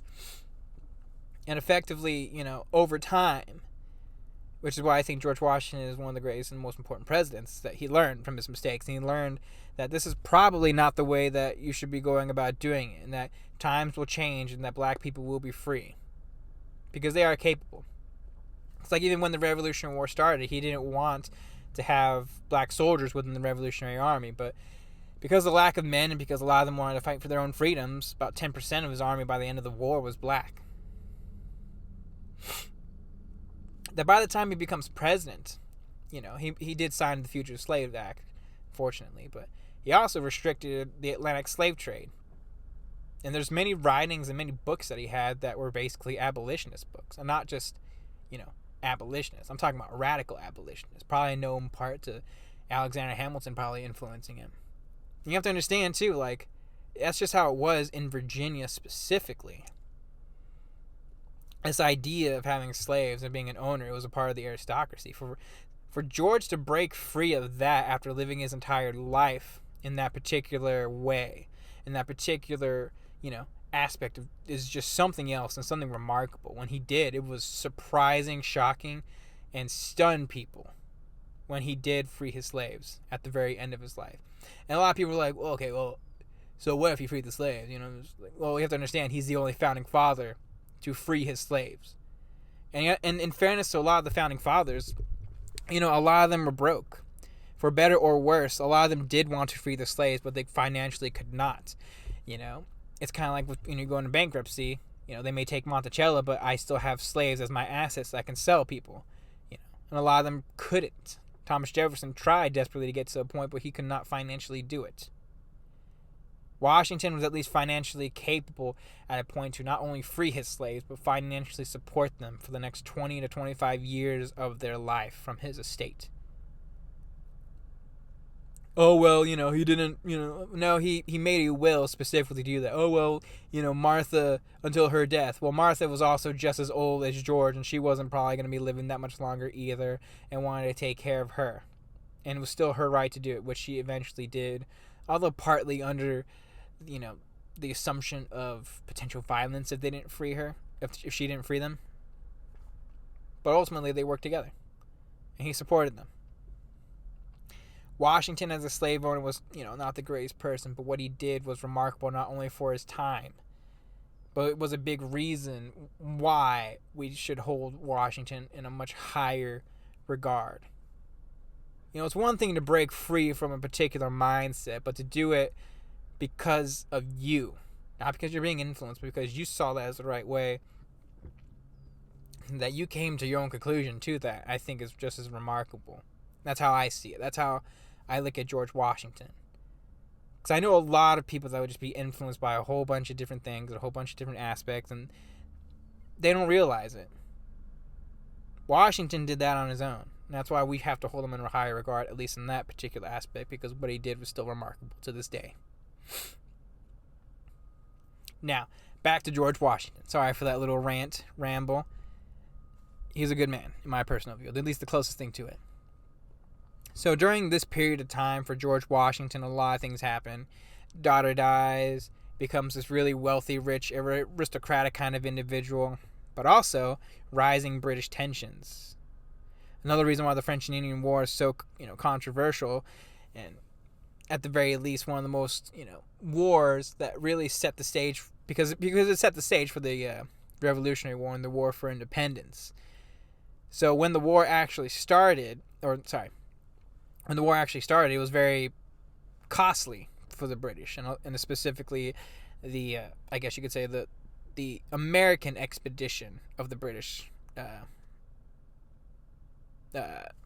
contingent for the most part. The war was costly overall for them, obviously, but in the colonies, it's like, hey, we protected you guys. Can you at least pay up? And a lot of them really didn't, so the British just said, screw it, to hell with you guys, we're just going to tax you. And unfortunately, a lot of people don't like taxes, starting with the Stamp Act, Tea Act, act after act after act. In Washington, he's a patriot. He's a liberty-minded individual, and he sees a lot of these things happening. He holds several local offices, and it's not until about 1769 that he effectively joins the equivalent of the Virginia legislature. He meets a couple of really famous Virginian politicians, most notably Patrick Henry, who is a very complicated individual, and just there's a patriot, and then there is being a patriot, and then there's being too much of a patriot. And I think at times Patrick Henry was being too much of a patriot, for better or worse. If you don't know who Patrick Henry is, he's the man that is famous for saying, "Give me liberty or give me death," in response to one of the specific acts in general. Washington, though, was vehemently against it, both because, it's a lot of money that he's making, and the lowest tax rate in the world was in the colonies. I think at one point, it's just like 1% of all your income is going to basically go to the British. But in fairness, a lot of it had to do with just, this is not fair. This is not how, you can't just tax us because of something that, even though I technically started, we didn't ask for you to fight for us. In fact, the colonists, in fairness, probably, they would have, severe losses, but they probably would have actually done okay, at least in that particular, the militias were pretty strong, not well trained, or particularly well armed, but they probably would have fought in the similar vein that the French and Indians probably would have fought. Tensions rise. Washington sees a lot of this happening. Once the Boston Tea Party comes around, Washington is thinking to himself, war is about to happen. I don't think anything's going to stop this. And he's probably thinking to himself, if I'm going to fight, I want to actually fight for something that's real, it's just and true. So when he gets nominated to go to the First Continental Congress in 1774, George Washington, he meets John Adams. They eventually have a pretty solid friendship. Not great, but solid. And effectively, he's wearing his uniform the entire time. He wants to make it clear. It's a little bit of a political thing, too. Everything's political. Everything. Even during Washington's time, it was always political. I'll explain a little bit later. But for the most part, Washington sees this happening, and he sees war happening. And for the first time, he's thinking to himself, I have something that I'm going to fight for, and I'm going to be proud of it.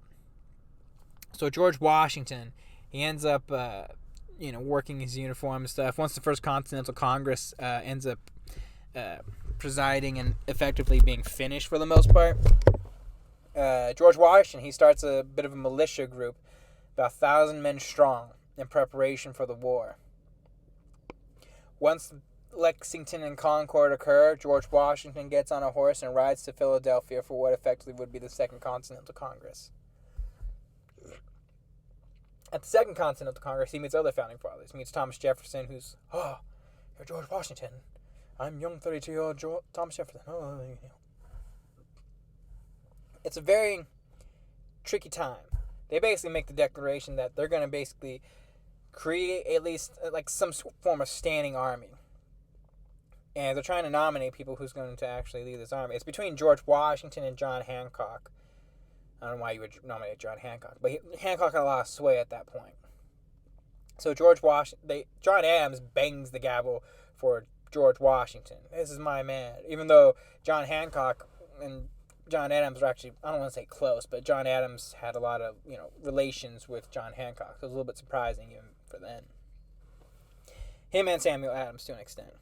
For a lot of reasons. And everyone was apprehensive, so George accepted on the condition that he wouldn't be paid for his service, which he's like, I don't care. It's just very, very crucial. There's a lot of reasons why George gets nominated and ends up becoming the leader of the Continental Army. And effectively the leader of the Continental Congress in aspect is, first and foremost, it's George Washington. It gives this rebellion some legitimacy that this well-known individual who fought in the French and Indian War, that a lot of people respect, that he's actually here and he's going to be participating in this. It gives legitimacy, just like a lot of things in his life that he would effectively end up doing. Number two, which I think is the most important, it gets Virginia fully involved in the war effort. The largest colony. It's like, say, during World War II, for instance. I guess in some ways you could say, like, World War I. It'd be like, they're fighting the World War, and then America comes in, or Great Britain comes in and is like, I got, what I'm saying. Effectively speaking, it gives them much more bigger advantage for the most part. Virginia becomes one of the more major colonies that effectively fights in the war.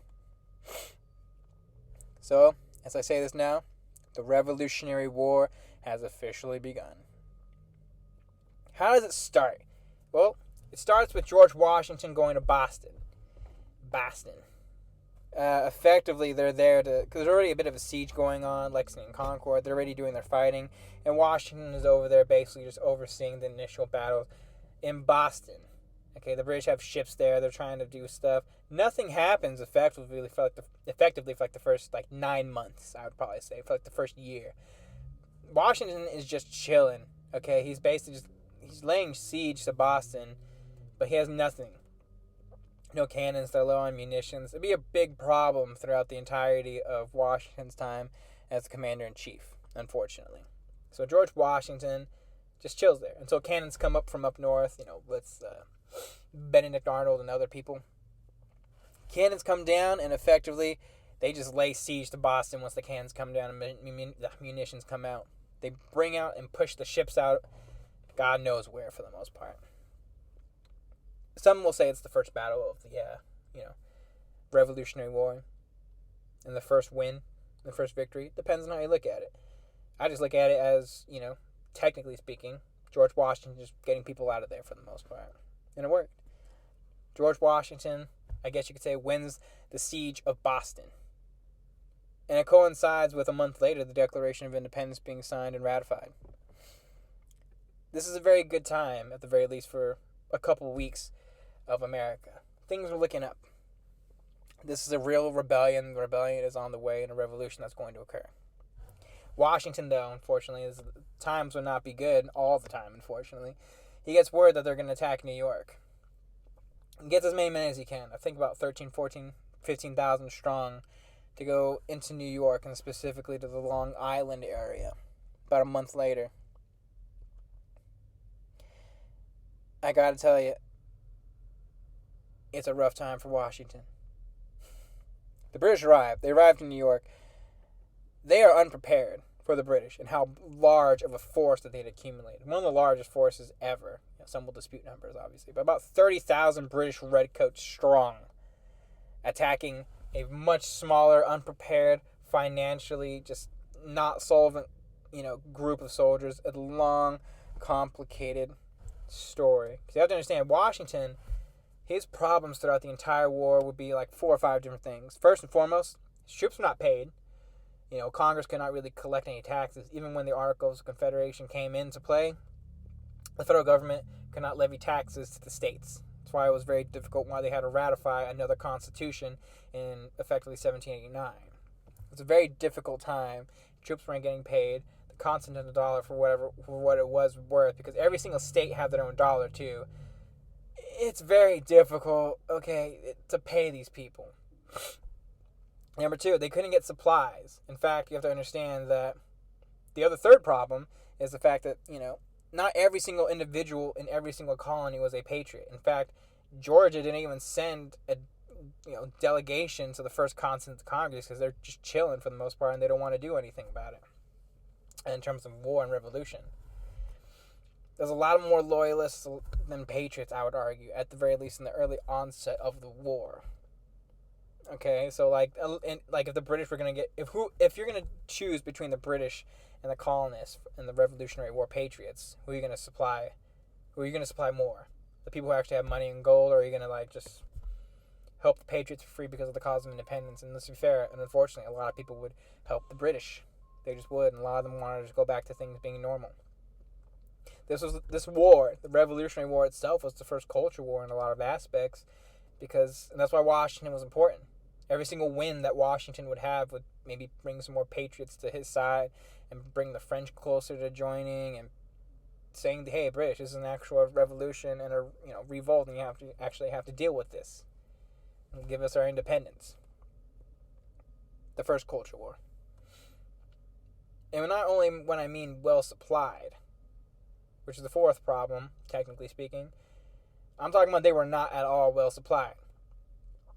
Okay, they did not have shoes. Some of them didn't even have shoes during the winter. No wonder why so many of them died. And just food, supply chains in general, it was always difficult to try and accumulate any form of supplies, and it was really difficult, unfortunately. And the fifth and final problem, which I think is probably the biggest problem, was the fact that Washington could not have long enlistments. So the soldiers would only enlist from 3-6 months at a time. So every single rotation, he's basically training new troops that they didn't want to enlist. And let's be honest, if you're going to enlist, most of the time, if you're just fighting for the independence itself, you're paying for your own back, or you're paying for yourself for the most part to fight in this war.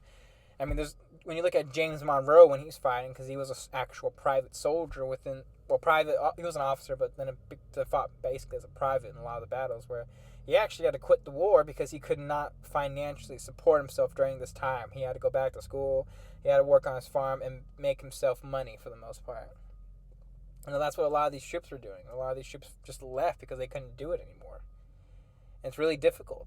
Which is why that story about Newburgh basically makes a lot more sense, at the very least, when you look at the entire totality. It's we've been doing this for a long time. Give us our money for the most part. We fought for this.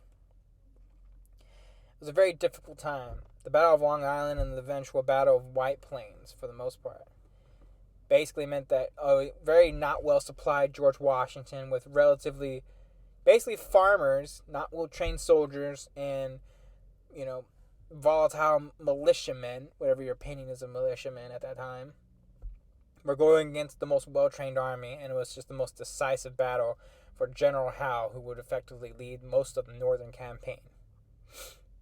Decisive losses in Long Island, White Plains, and the capture of one of his generals, Charles Lee. Yes, the Charles Lee in the video game, by the way. Assassin's Creed 3. Effectively forced Washington into a full retreat across the first crossing of the Delaware. That was probably one of the lowest points of the entire war for George Washington. And for about 5 to 6 months, they didn't know what was going to happen. Can you just imagine, real quick, everything you're fighting for, and these big losses, literally the Goliath coming out, and you're David, and you're getting your ass handed to you, and it's just really difficult to really fathom, the level of many things that Washington had to deal with. Think about it this way: the war is almost over at this point for a lot of people. You're losing. All the other generals that you have are trying to get at you because, you're gonna lose. They want your spot. They want to prove everyone wrong that you're not this guy who's going to save everyone. Recruitments, training, people are dying left and right. You have a lot more soldiers dying from disease than the actual battle itself, it feels like. And you're just thinking to yourself, how can I do this? How can I do this? How can I do this? How can I do this? There's a reason why the crossing of the Delaware at the Battle of Trenton is one of the most important moments in the war. Why it's memorialized in paintings, George Washington crossing the Delaware on that beautiful painting. This was the moment that Washington, I believe, said himself was victory or death.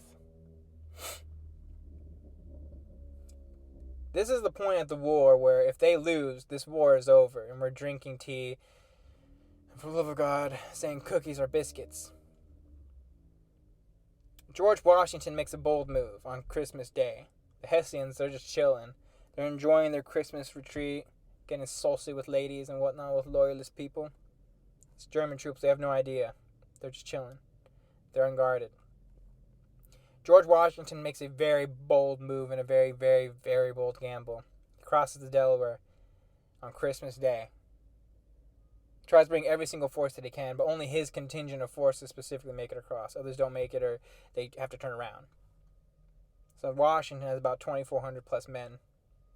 And in one of the most daring and surprising moves, he ends up attacking the Hessian forces and just decisively captures about 1,000 men and wins what I consider the first victory in the Revolutionary War. At a point when we needed him to win the most, he comes through. And George Washington would continually do this throughout his entire life, which I always find really fascinating personally.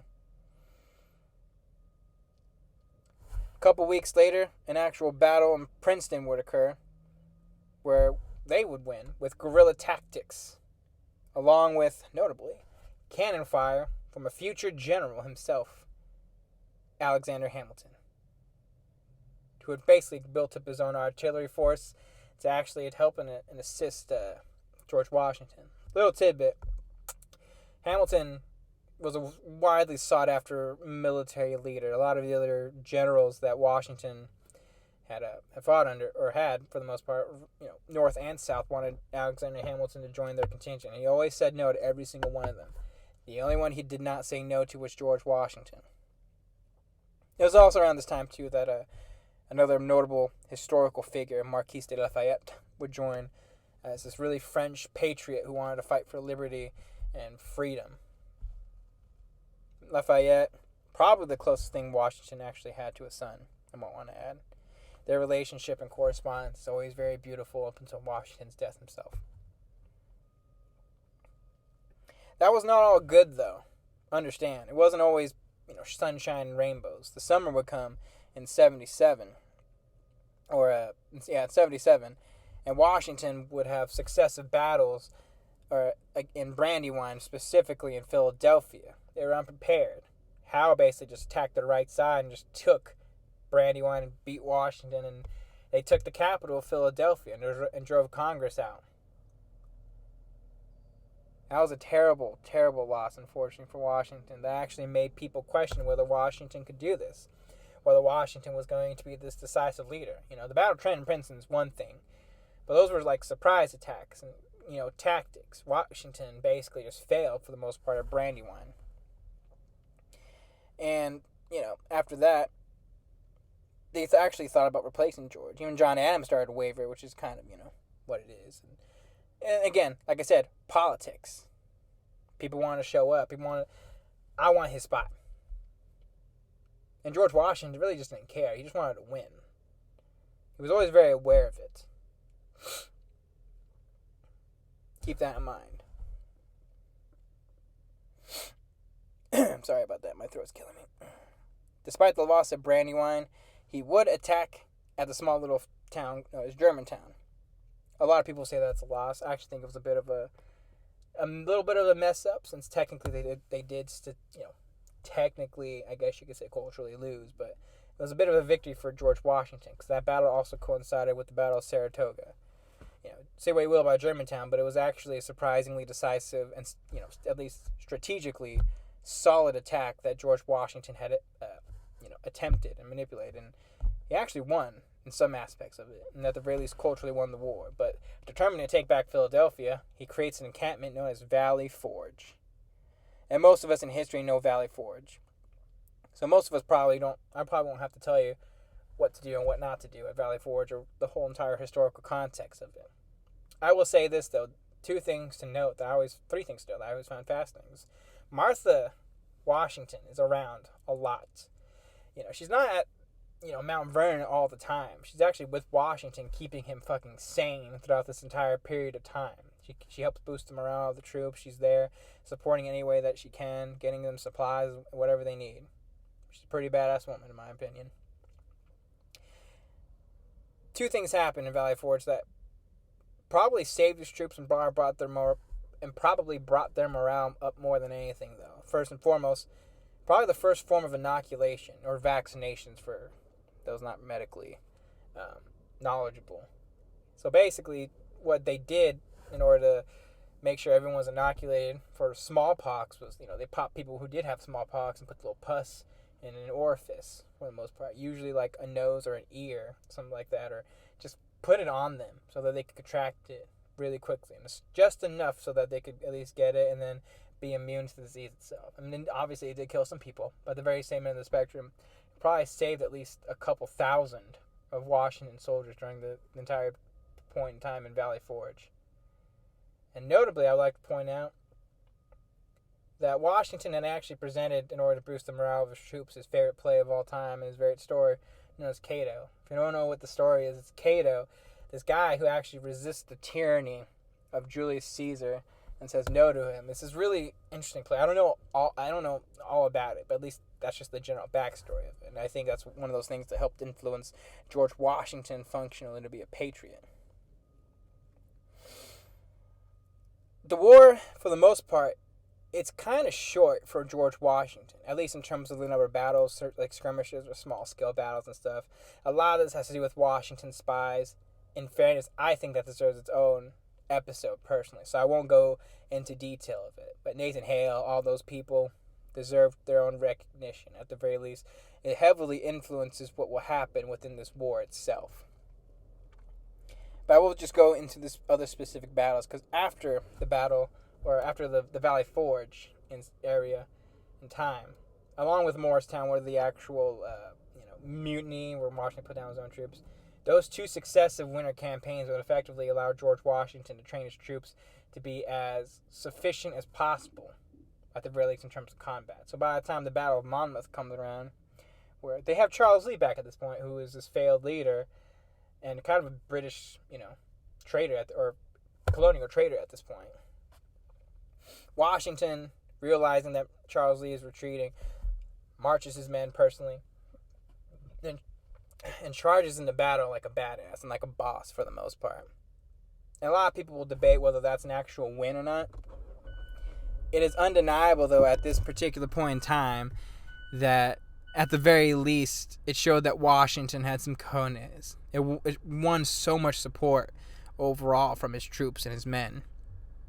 And it was a very big moment, at the very least, in the campaign in the North, that if it wasn't going to be a colonial victory or a British victory, it was going to be, at the very least, it was going to be a stalemate for the most part. Which I think is the biggest reason why Washington would eventually make the decision to go down south.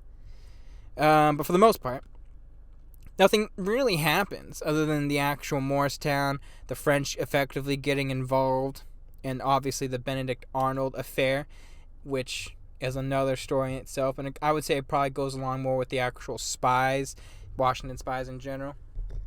But for the most part, Washington ultimately decides that this split that we're having, no one's going to effectively win. So I'd rather bring my forces down south and combine my armies down there, Gates and everyone, and we're going to take on Cornwallis himself. And after some maneuvering, for the most part, George Washington joins the rest of the army, along with the French that are arriving, in what is known as the Siege of Yorktown. I'd like to point out that there's a story where, decisively speaking, how they won was a bit of an Alexander Hamilton kind of thing. Because Hamilton was was Washington's biggest aides and strategists. And he wanted to lead men in battle and felt like he didn't get any glory or couldn't get any glory. So, against Washington's wishes, Hamilton effectively ends up leading like his own garrison of men and charging in a battle, and effectively dismantles and destroys the British, like decisively. Like it's almost laughable how effective Hamilton effectively was as an actual combat leader. He'd basically just be like Alexander himself in some aspects, in some ways. Cornwallis surrenders, and the Siege of Yorktown is the biggest British loss. And at that point, you have to understand, too, in Britain, they're financing this war. The whole point of them taxing people was so that they can get out of debt. And now they're more in debt because of all this, and they'd rather just end it. Money is the reason why, functionally, the revolution ultimately ends up winning out. And the colonists and the revolutionary patriots just had to hold out for as long as possible. For a year and a half after the Siege of Yorktown, almost the better part 2 years, John Adams, everyone that's over there in Paris are trying to hammer out the details of the Treaty of Paris in order to get, good relations for the most part. These guys are just chilling. They're doing nothing. And then the war ends with the signing of the Treaty of Paris. I would like to point out, too, that, unfortunately speaking, George Washington's stepson, Jack, dies during this brief break. He gets sick and effectively leaves a widow and a granddaughter. And, the Washington family would effectively take care of that family. But the war is over. And this is a very crucial time, because right now, George Washington really has all the power. He's basically the closest thing to a deity now at this point, and a god. And George Washington decides to walk away from it all. And when I say this time and time again, he always walks away, always makes, every single little moment. He just does this. Every single time he tries to walk away, he always tries to walk away. And he always does the right thing. And it's deeply fascinating.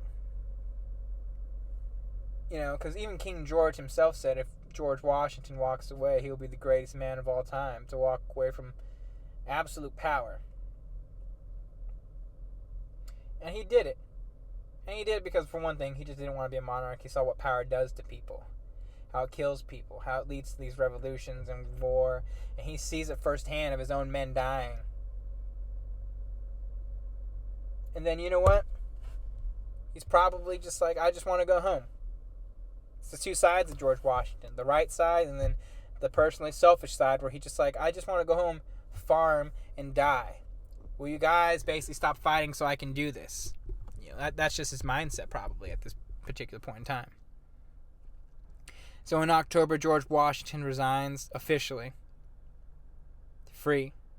He's perfectly fine with leaving it for good.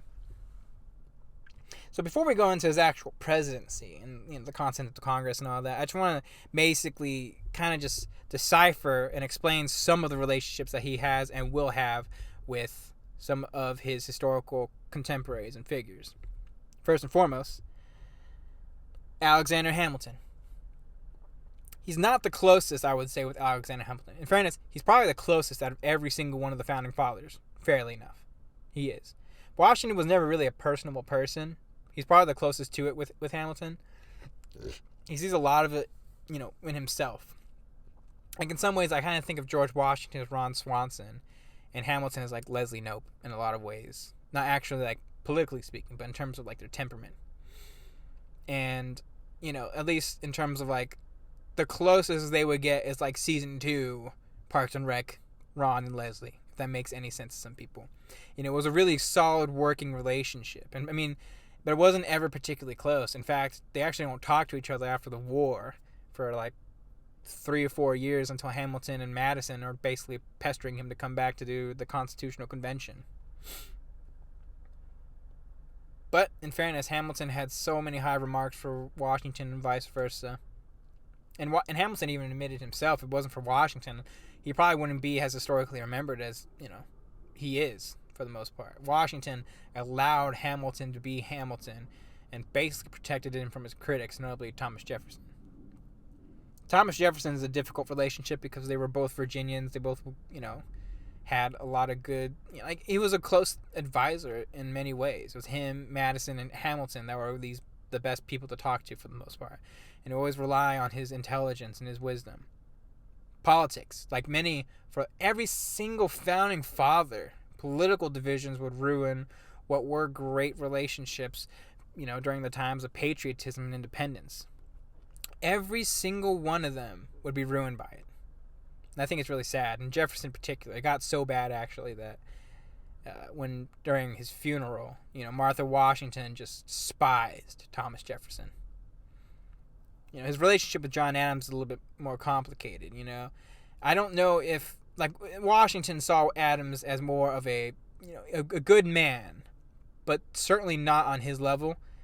And I think it's in fairness, a lot of people felt that way. And it was more so because of Adams' personality. He was very brash, very arrogant, incredibly stubborn to a point where it was conceivable that his personality would drive people away. It was quite annoying in some aspects. And I would understand that, especially once you see some of the documents and the way they describe it specifically. And finally, James Madison. He was a very close advisor, at least until the political differences and seeing what Washington was doing, that, by 1794, he was basically just cut Washington off completely. So what does Washington do once he's free, once he's done with his service, hypothetically speaking? He goes home. He retires. He's 51 years old. You have to remember this.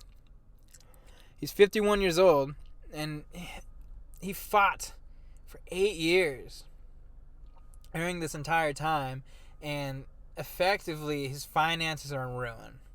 His farm hasn't really been kept up with. No one's been there, and no one's really been there primarily due to the fact that the British are hunting George Washington around that time. At one point they actually set Mount Vernon on fire just so that it wouldn't, it was just a normal house and they wouldn't be able to discern that this was the actual Mount Vernon estate and George Washington's home. So he effectively just spends his time rebuilding his crops, rebuilding his finances. He's in debt, and it takes a little while, and things are a little bit better. The biggest problem, unfortunately, for George Washington, is that the country's a little bit in chaos at this point. I don't want to say a little bit. It's in complete disarray. Okay, and let me explain, because George Washington is rebuilding his finances and he's doing well. He ends up building a distillery, which effectively he becomes the largest producer of alcohol in the country by 1799, I believe. I think 11,000 gallons or something insane like that at that point. You should see pictures of it too. It's very fascinating. It's still up and it's still there on the Mount Vernon estate. The country's in chaos. Articles of Confederation cannot tax people. So the actual federal government is deeply in debt, and most of the states outside of Virginia are deeply, deeply in debt. And this is leading and causing the British to basically still hold their forts in the Northwest Territory and the deep Northern Territory, the Maine area and stuff like that. So it feels like the occupation really hasn't ended, and it feels like this is still going to continue, and a lot of people are genuinely worried. Because the Articles of Confederation, this isn't the United States. This is just the colonial version of the EU, just loosely holding people together. Although you can't tax people like you can in the EU for the most part. But functionally speaking, it's very worrisome. Very worrisome. And any tax that they do attempt to levy ends up basically faltering. And in fact, it actually gets to a point some people just get real pissed off. They get mad. It's much more complicated than that in its entirety, but Shays' Rebellion is the one that actually freaks people out. He couldn't pay his taxes, etc., and he fought for this war, and that really freaked a lot of people out with Shays' Rebellion. I can't go deeper. This is me just going off the top of my head, so I apologize. But you want to talk about reformation? That was the particular moment that made people realize we have to do something. We have to do something because a lot of these soldiers have not been paid. A lot of things are happening, and they need to do something. They have no power. So the two people that are really into it specifically are Alexander Hamilton and specifically James Madison, who would be the father of the Constitution. It's complicated with that, and I'll get to it when I get to his presidential episode. Washington rebuffs them. He doesn't want to do anything about it. He wants people to just be people. And I think Hamilton probably comes up with like, look, man, all our soldiers died for this, and I don't want it to fall apart because you didn't want to go to a meeting. So Washington, he abdicates, and he's just like, fine. So around 1785, talks begin to have some sort of discussion for, at the very least, some, convention, I guess you could say. The initial ideas actually were Washington to have at the Mount Vernon estate. He just didn't want to leave. He wanted to do his farm stuff. He'd rather have people come to him. But they all agree, for the most part, to hold a constitutional convention in Philadelphia between May and September for about 3 or 4 months. Or June. I forgot the actual specific date. I don't have it in front of me. Sorry, this is poorly done, guys. And hopefully my voice isn't too bad. Washington arrives, and he effectively is immediately elected as the president of this continental constitutional convention. Sorry about that. And Washington, for this entire time, is seeing, this is a problem. People are complaining, debating, and both merits are fair. And Washington really has no idea what to do. He's always been on the side of the Federalists in terms of a strong federal government that will tax people to protect the rights of the people. He literally just fought, Britain, dealt with all the money problems. And he'd be like, this war would have been a lot easier if I had federal powers to erect an army and pay these people with a banking institution. So he's always going to be in the allegiance of that particular idea. But states' rights had a bit of a reason too. He's a Virginian. It wasn't until Hamilton and his Federalist Papers, Hamilton actually had handed Washington and gave him a copy of most of what he, Madison, and John Jay had wrote in their Federalist Papers, and he understood there was a need for the actual Constitution, and there was a need for this. And he was a big voice in voting, I guess you could say, in terms of ratifying the Constitution. Specifically in Virginia, I might want to add to, which was the big one and the big state that was actually going to really influence whether it gets ratified, along with the anti-federalist Patrick Henry and Monroe and all those people for the most part. Virginia ratifies it, and so do at the very least the 9 of the original 13 colonies. And by the time Washington becomes president, the original 13 colonies will ratify the Constitution. The Constitution with 3 separate branches of government, 2 houses within the legislature, and 1 executive branch that everyone unanimously votes George Washington in. You have to understand, he's reluctant. He doesn't want to do this. But at the same time, he knows, specifically, if he doesn't do it, this government has no legitimacy. Nobody in the country would want anyone but Washington to be the first president. There was no other choice. He had built this life for himself. He had built everything for himself. He built this character and this particular personality. There was no one else that was going to be president other than George Washington. The close second was John Adams, but that was also because he was away from a lot of the fighting, and gained positive, I guess you could say, reputation for being someone who was so actively doing everything he can for the patriot cause. He didn't want to do it. Martha didn't want him to do it. Everybody wanted him to do it. And when someone calls upon you to do this, you got to do it. And that's just George Washington. He always rose to the challenge and rose to the occasion itself. So, how does George Washington's presidency go? Understand that when you're the first of something, you set everything. And for him, he set every single precedent you can think of. First and foremost, the title of president was what he chose. I mean, John Adams wanted to call him Your Highness King. He was George Washington was a big reason for term limits too.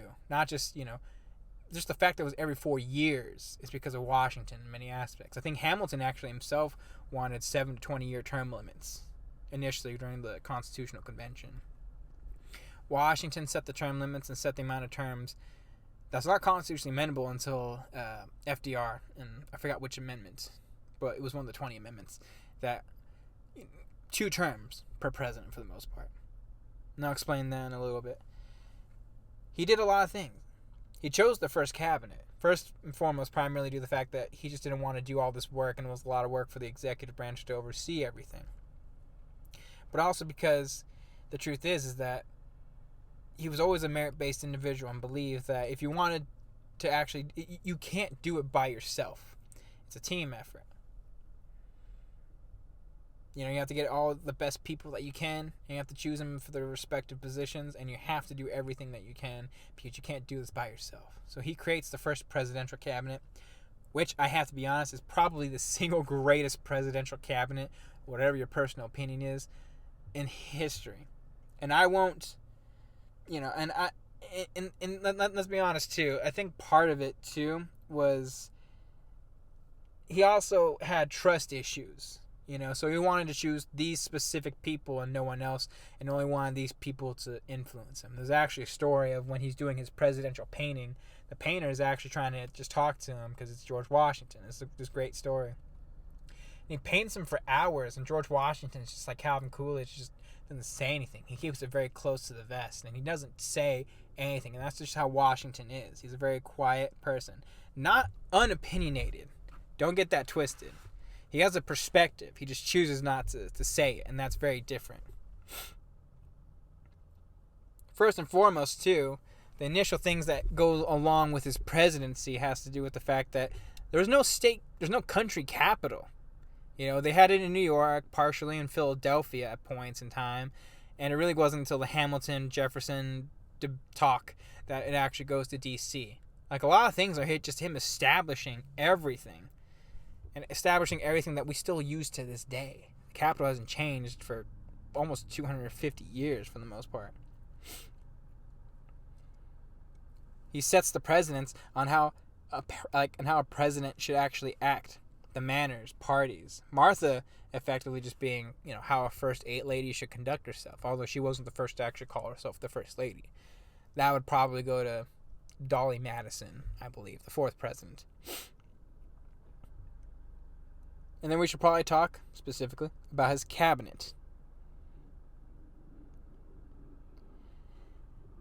There's a whole bunch of different cabinet members, but we're only going to talk about the 2 most important ones, and that's Jefferson as his Secretary of State and Alexander Hamilton.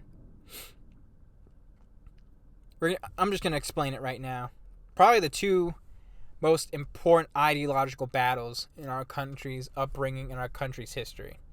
I'll explain much more with Jefferson because it goes within his specific ideology. But the fundamental differences between the federal government and the state government, the rights of the people itself versus, in some ways, I guess in some ways you could say the protection of the people, at least in terms of the federal government. Personally, I'm a federalist. I understand functionally, because you can't have either one. You have to have both. And that's why that's always a bit of a balance between the two and why it was a bit of a necessary thing. He chose Jefferson specifically for this different opinion. Although he was always going to do Alexander Hamilton's monetary policies. This ideological battle between the 2 of them would start out peaceful. And a lot of it had to do with just Washington basically just making sure they don't kill each other. It's deeply fascinating. And I can't go more into it. I have to do it in Jefferson's episode. But I will say that this entire ideological battle would set the precedent for the next, I guess now. We've been having this ideological battle for a very long time. And in fairness, Hamilton's vision has functionally won out. But Jefferson's ideology, his entire perspective is still very true to this day, and especially nowadays with the federal government being as big as it is. It was never meant to be this big. It's meant to be big enough to protect its people, but not this big. He supported both of their policies for the most part. I would say about 70-30 Hamilton to Jefferson. He did give Jefferson some leeway. If he didn't, Jefferson probably would have never came back at all to be his Secretary of State or He probably would have resigned much earlier, and there would have been no point because he would have just stopped. But at the very least, when it came to economics, Hamilton always got his way. Whether it was the first bank, the debts for the most part, a lot of the taxes that Hamilton had implemented. Foreign affairs, for the most part, he did leave to Jefferson, for better or worse. He also, in 1789, set the first taxes, the first tariffs, because he didn't want to directly tax the people themselves. He'd rather do it by their actual products, which, we still do and we've always done for the most part. If you, send something, then we're going to tax you on that for the most part, so it's a little bit more. It's the same thing. It's not like a direct income tax or a direct stamp tax, for instance, but it's a little bit different. Either way, the federal government was actually able to collect revenue for the first time. And then subsequent tariffs, the one in 1790 and I believe in 93 would actually, or 91, which would be the whiskey tax, would actually, specifically go about doing these things. He also set many policies. He set the first Copyright Act. It's quite fascinating. And a little tidbit too, he also did the Naturalization Act, which is the early citizenship requirements within the country. And above all else, there wasn't a Supreme Court, technically speaking. There was a judicial branch, but he actually created the Judiciary Act, which created the Supreme Court itself. That is George Washington. The Supreme Court only had 5 members in its first, the John Jay Court, for the most part, where he was Chief Justice.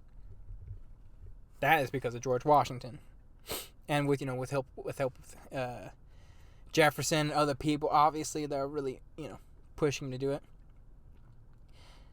It's a very unique time, at least timeline-wise, for the entirety of his presidency from 89 to 96. In 91, all 13 original colonies officially join.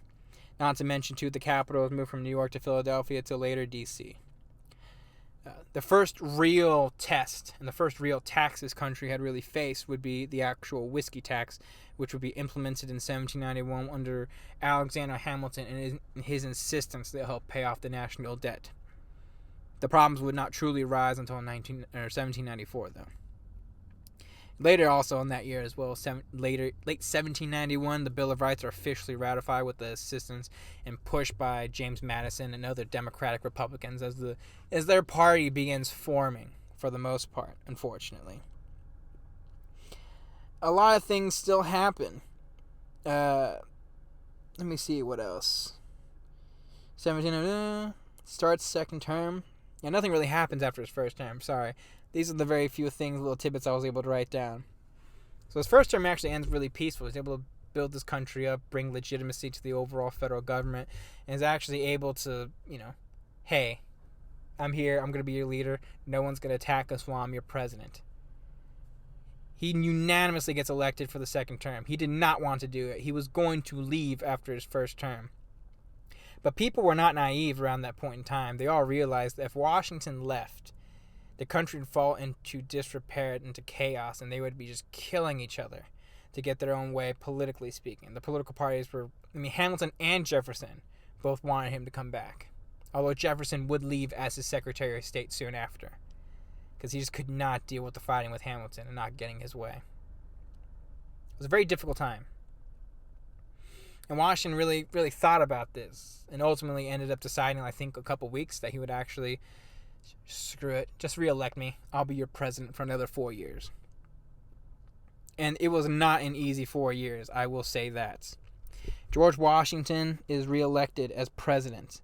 And during this period in time, George Washington initially has to basically be, he's the only commander-in-chief to actually lead a contingent and group of men to, for the most part, stop a mutiny and rebellion. The whiskey tax from before is actually starting to take hold, and a lot of people are not happy with this whiskey tax. A lot of them are, because now basically the federal government's fully enforcing it.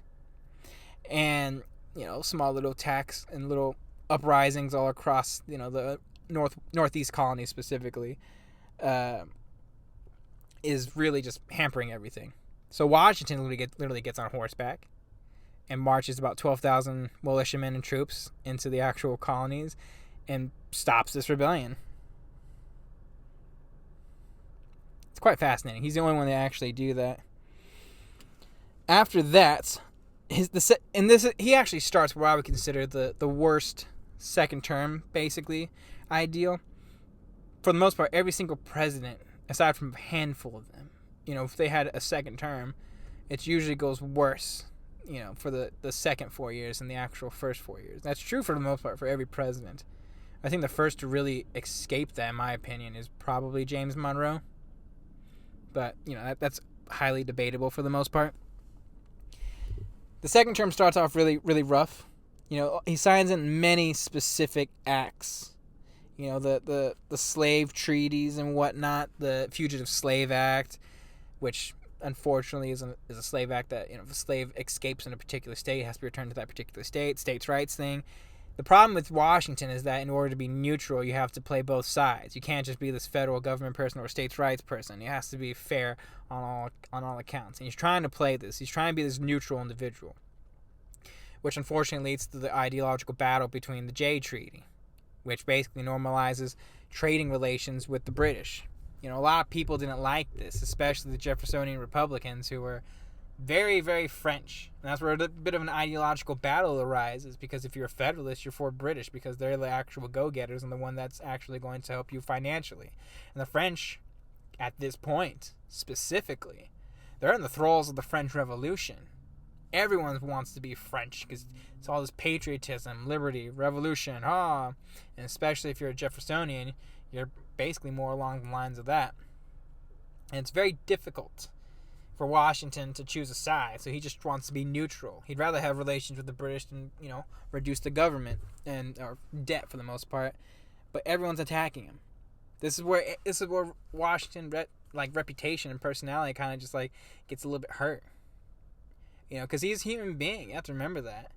And by his second term, he's being attacked by the Jeffersonian newspapers and the Democratic Republican newspapers that are basically just besmirching his name. And he's not inhuman. He has feelings. He doesn't like it. He's like, I've done everything you wanted me to do. Why would you want to attack me? So he's probably a little bit confused by this too. A little bit hurt. And I think Washington personally just hated politics. I think that's why he'd rather be neutral, because he'd rather just be choosing political parties is foolish, which he would later do in his farewell address. Hamilton effectively ends up leaving after 95 and was replaced by Oliver Wolcott Jr. Jefferson would effectively leave too. I totally forgot. His replacement is Edmund Randolph. Both those people really don't have significant historical preference, at least in Washington's specific story. But after his second term, George Washington effectively retires. The only other thing of note during his entire presidency was just the assimilation or attempted assimilation of the Indians during his entire presidency, where he's fighting for the Northwest Territory in order to actually have more lands and have more people join in on more settlements. Washington leaves after his second term, 1796. There's no way he's going back for a third term.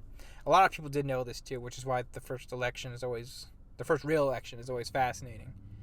Washington leaves the presidency with one of the greatest farewell addresses, initially written by Madison, but revised by Hamilton, because Madison wrote it during his first term because he was planning to leave, and Hamilton actually rewrote it into a beautiful speech that says, parties is just not the way to go about it. It will destroy us.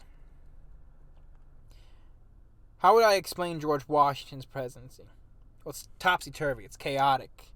There's a lot of good and a lot of bad. All I had to do, in fairness, was just keep the country afloat and, at least rehabilitate economically as things are coming back to a semblance of normalcy. The economy was in shambles by the time he started his presidency, and him getting at least the national government and the national first bank really helped a lot of people establish businesses, a lot of commerce, a lot of trade.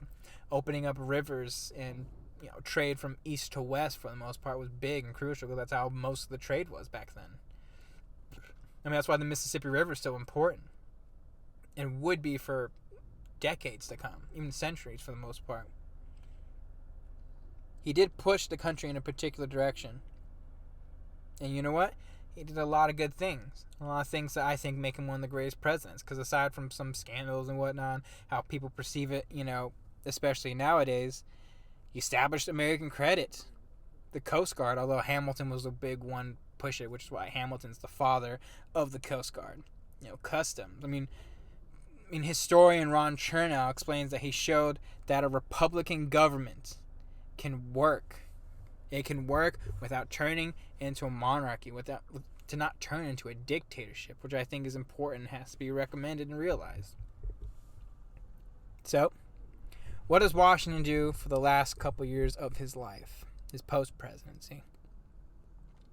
He finally and truthfully retires.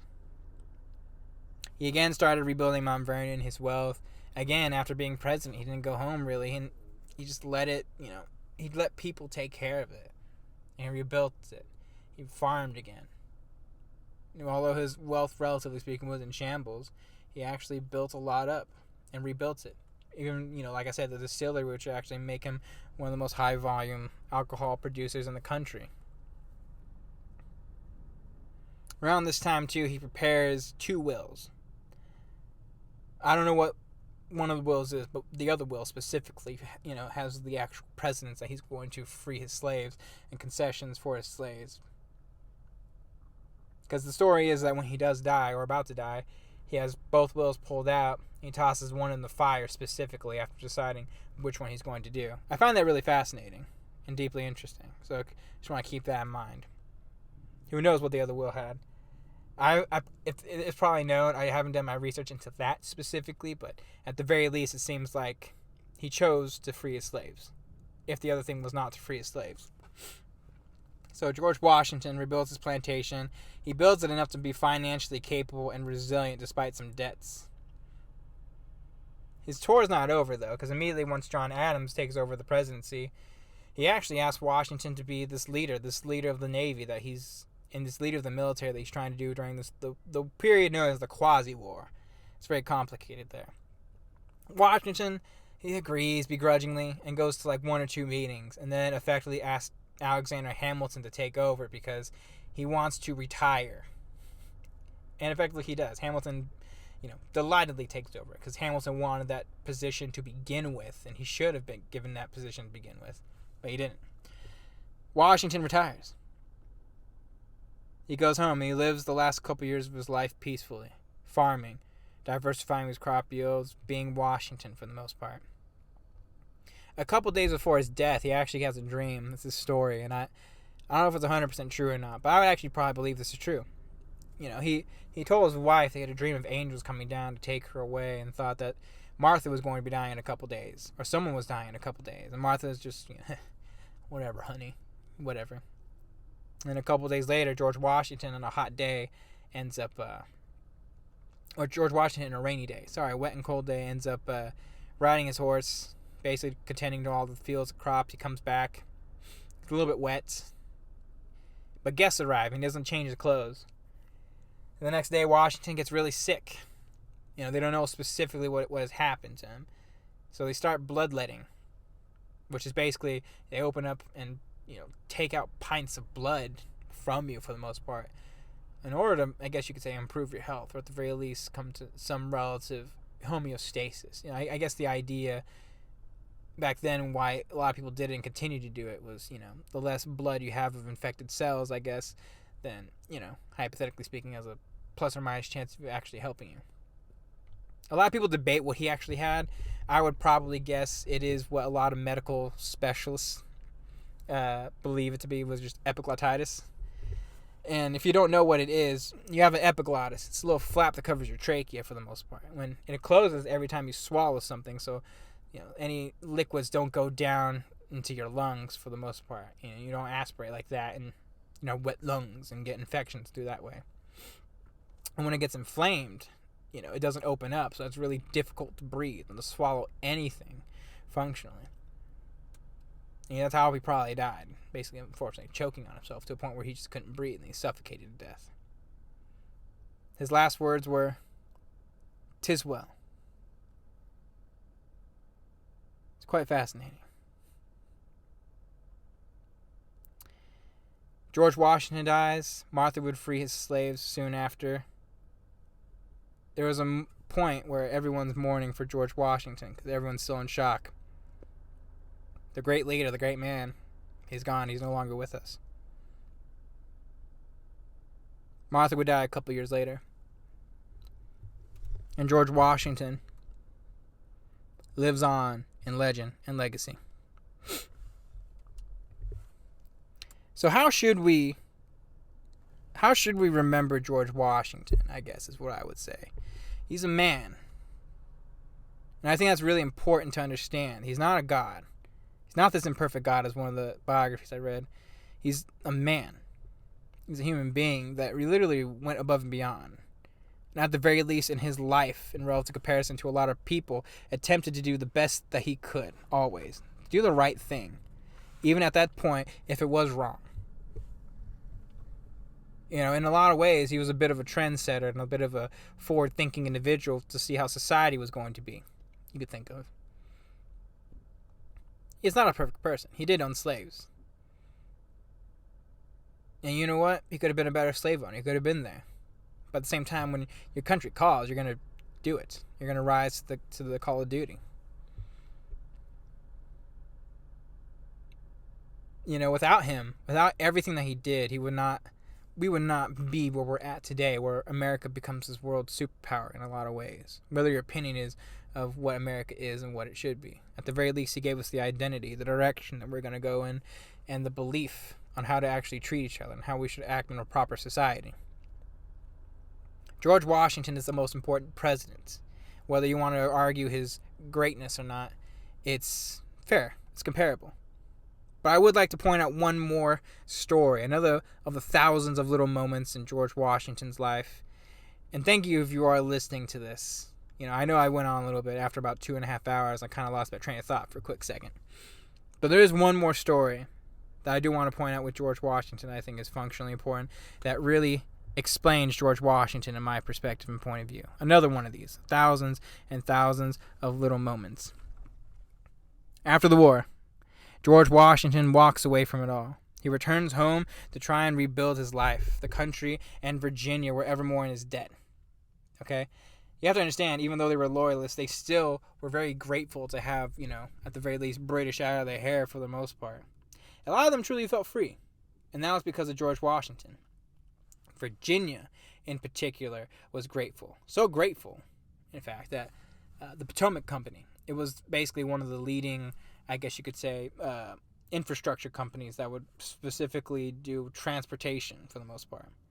You know, all the people, the legislature, even the Potomac Company, they all voted. They wanted to give him stocks within this company. And it's very, very lucrative. Very lucrative, at the very least. It's basically like you're guaranteed going to get a shit ton of money from this. But George Washington, he did not want to accept it. He struggled with it, actually. Most of us would have accepted it, let's just be honest. He struggled with this. You know, because he had created this character for himself that had really taken hold. You know, he had thought about accepting it, but, you know, he had this disinterested nature and the needs of society. You know, it was more enterprise for him. And at the very same time, you know, obviously for him to accept it, give credence to the Virginia people that, you know, I think of it as like, you know, maybe like a friend who gives you a gift. And even though you don't want it, you still accept it, you know, because you're just trying to be nice, you know. But he did want it. But he also knew that it wouldn't be the right thing to do. So he thought about what he was going to do, because he was a bit torn. He didn't want to, you know, hurt the people. But he also didn't want to accept it because it's not the right thing for him. So he struggles for weeks, and he ends up asking everybody that he can. And then one person in particular, ironically, frenemy, Thomas Jefferson. He tells him, accept the stocks, give it away. And that's what Washington did. He accepted the stocks, and he actually put in a public trust that would eventually become a college in the future, I believe. I forgot the actual name of the college. That's just George Washington. It's undeniable that he wasn't this classically educated man in arts, philosophy, like a lot of these people. He was a soldier. He was a warrior. He was a man of ambition untethered that allowed him to achieve the status, you know, he received over his life. And in order to reach these promises of wealth, he knew he had to change himself. He had become almost like an actor. He had created this character that he would take on for the rest of his life until he became that person. Damn motorcycle. Oh, never mind. That is a... Oh, it's a GT. Oh, never mind. I'm sorry. I don't know what cars and motorcycles apparently sound like. These descriptions are nothing new to Washington. We've known who he is and what he is and what he represents. So then I ask, what is legacy then? What is his legacy? Like, when we talk about legacy, Washington is the example. He's the example in history we should take. And, in many ways, every president in this country's history, even Abraham Lincoln himself, they've attempted to be like him in the modern age. To emulate his character, bipartisanship, everything that Washington is, they want to emulate. We follow him. We follow his example. Because, let's be honest, we get mad when we find out people, especially in political office, get rich for just holding a representative seat, especially the presidency. He did that right. He did that based on his own upbringing and the things that he saw as the way it should be. He pursued those feats until they became George Washington. Quality and character for better himself and better for the people. Sorry, I'm floundering right now. Many of the founders, but especially George Washington, did. In fact, he was in debt for most of the time. We want someone to be like George Washington who will overcome his own personal needs for the betterment of the people, for the most part. Disinterested, and above all else, someone who I don't think people think about sometimes. Someone who just will be able to walk away from it all, who's conscientious of that reality. Either whether they can't do it or they have failed. I have many criticisms during the 19th century about all the presidents, but a lot of them did serve one term. And most notably, most of them, I would probably say, all served one term because they either failed or they just didn't want to do it anymore. And I think a lot of them, tended to follow that specific example of Washington. He had served 40 years in service of his country, both in its creation, the creation of the stability and the legitimacy of the country. And the entire time, I guarantee you, he just wanted to go home. To look at the Virginia frontier, that same frontier that he looked at when he was a young surveyor, and seeing all that he created as an old man.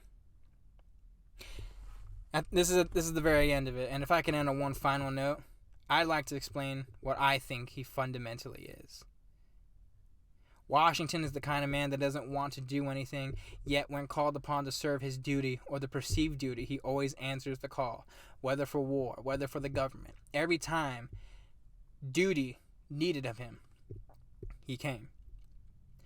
In a way, despite never having any kids of his own, he was always a father, a dad. He'd rather sit and watch TV after a long day at work, but if his kid came downstairs and he couldn't sleep, Washington would shut the TV off and read the kid a story. Washington is a good father, which I connected here. That there's a reason why he's called the father of this great nation. That people like George Washington, when called upon, will rise to the occasion to right wrongs. That it is people like George Washington that ultimately, and I would say fundamentally, change the world. If you guys were listening to this, thank you very much, and I appreciate you all listening. This is episode 1 in Understanding George Washington. Y'all have a great day. No biscuits.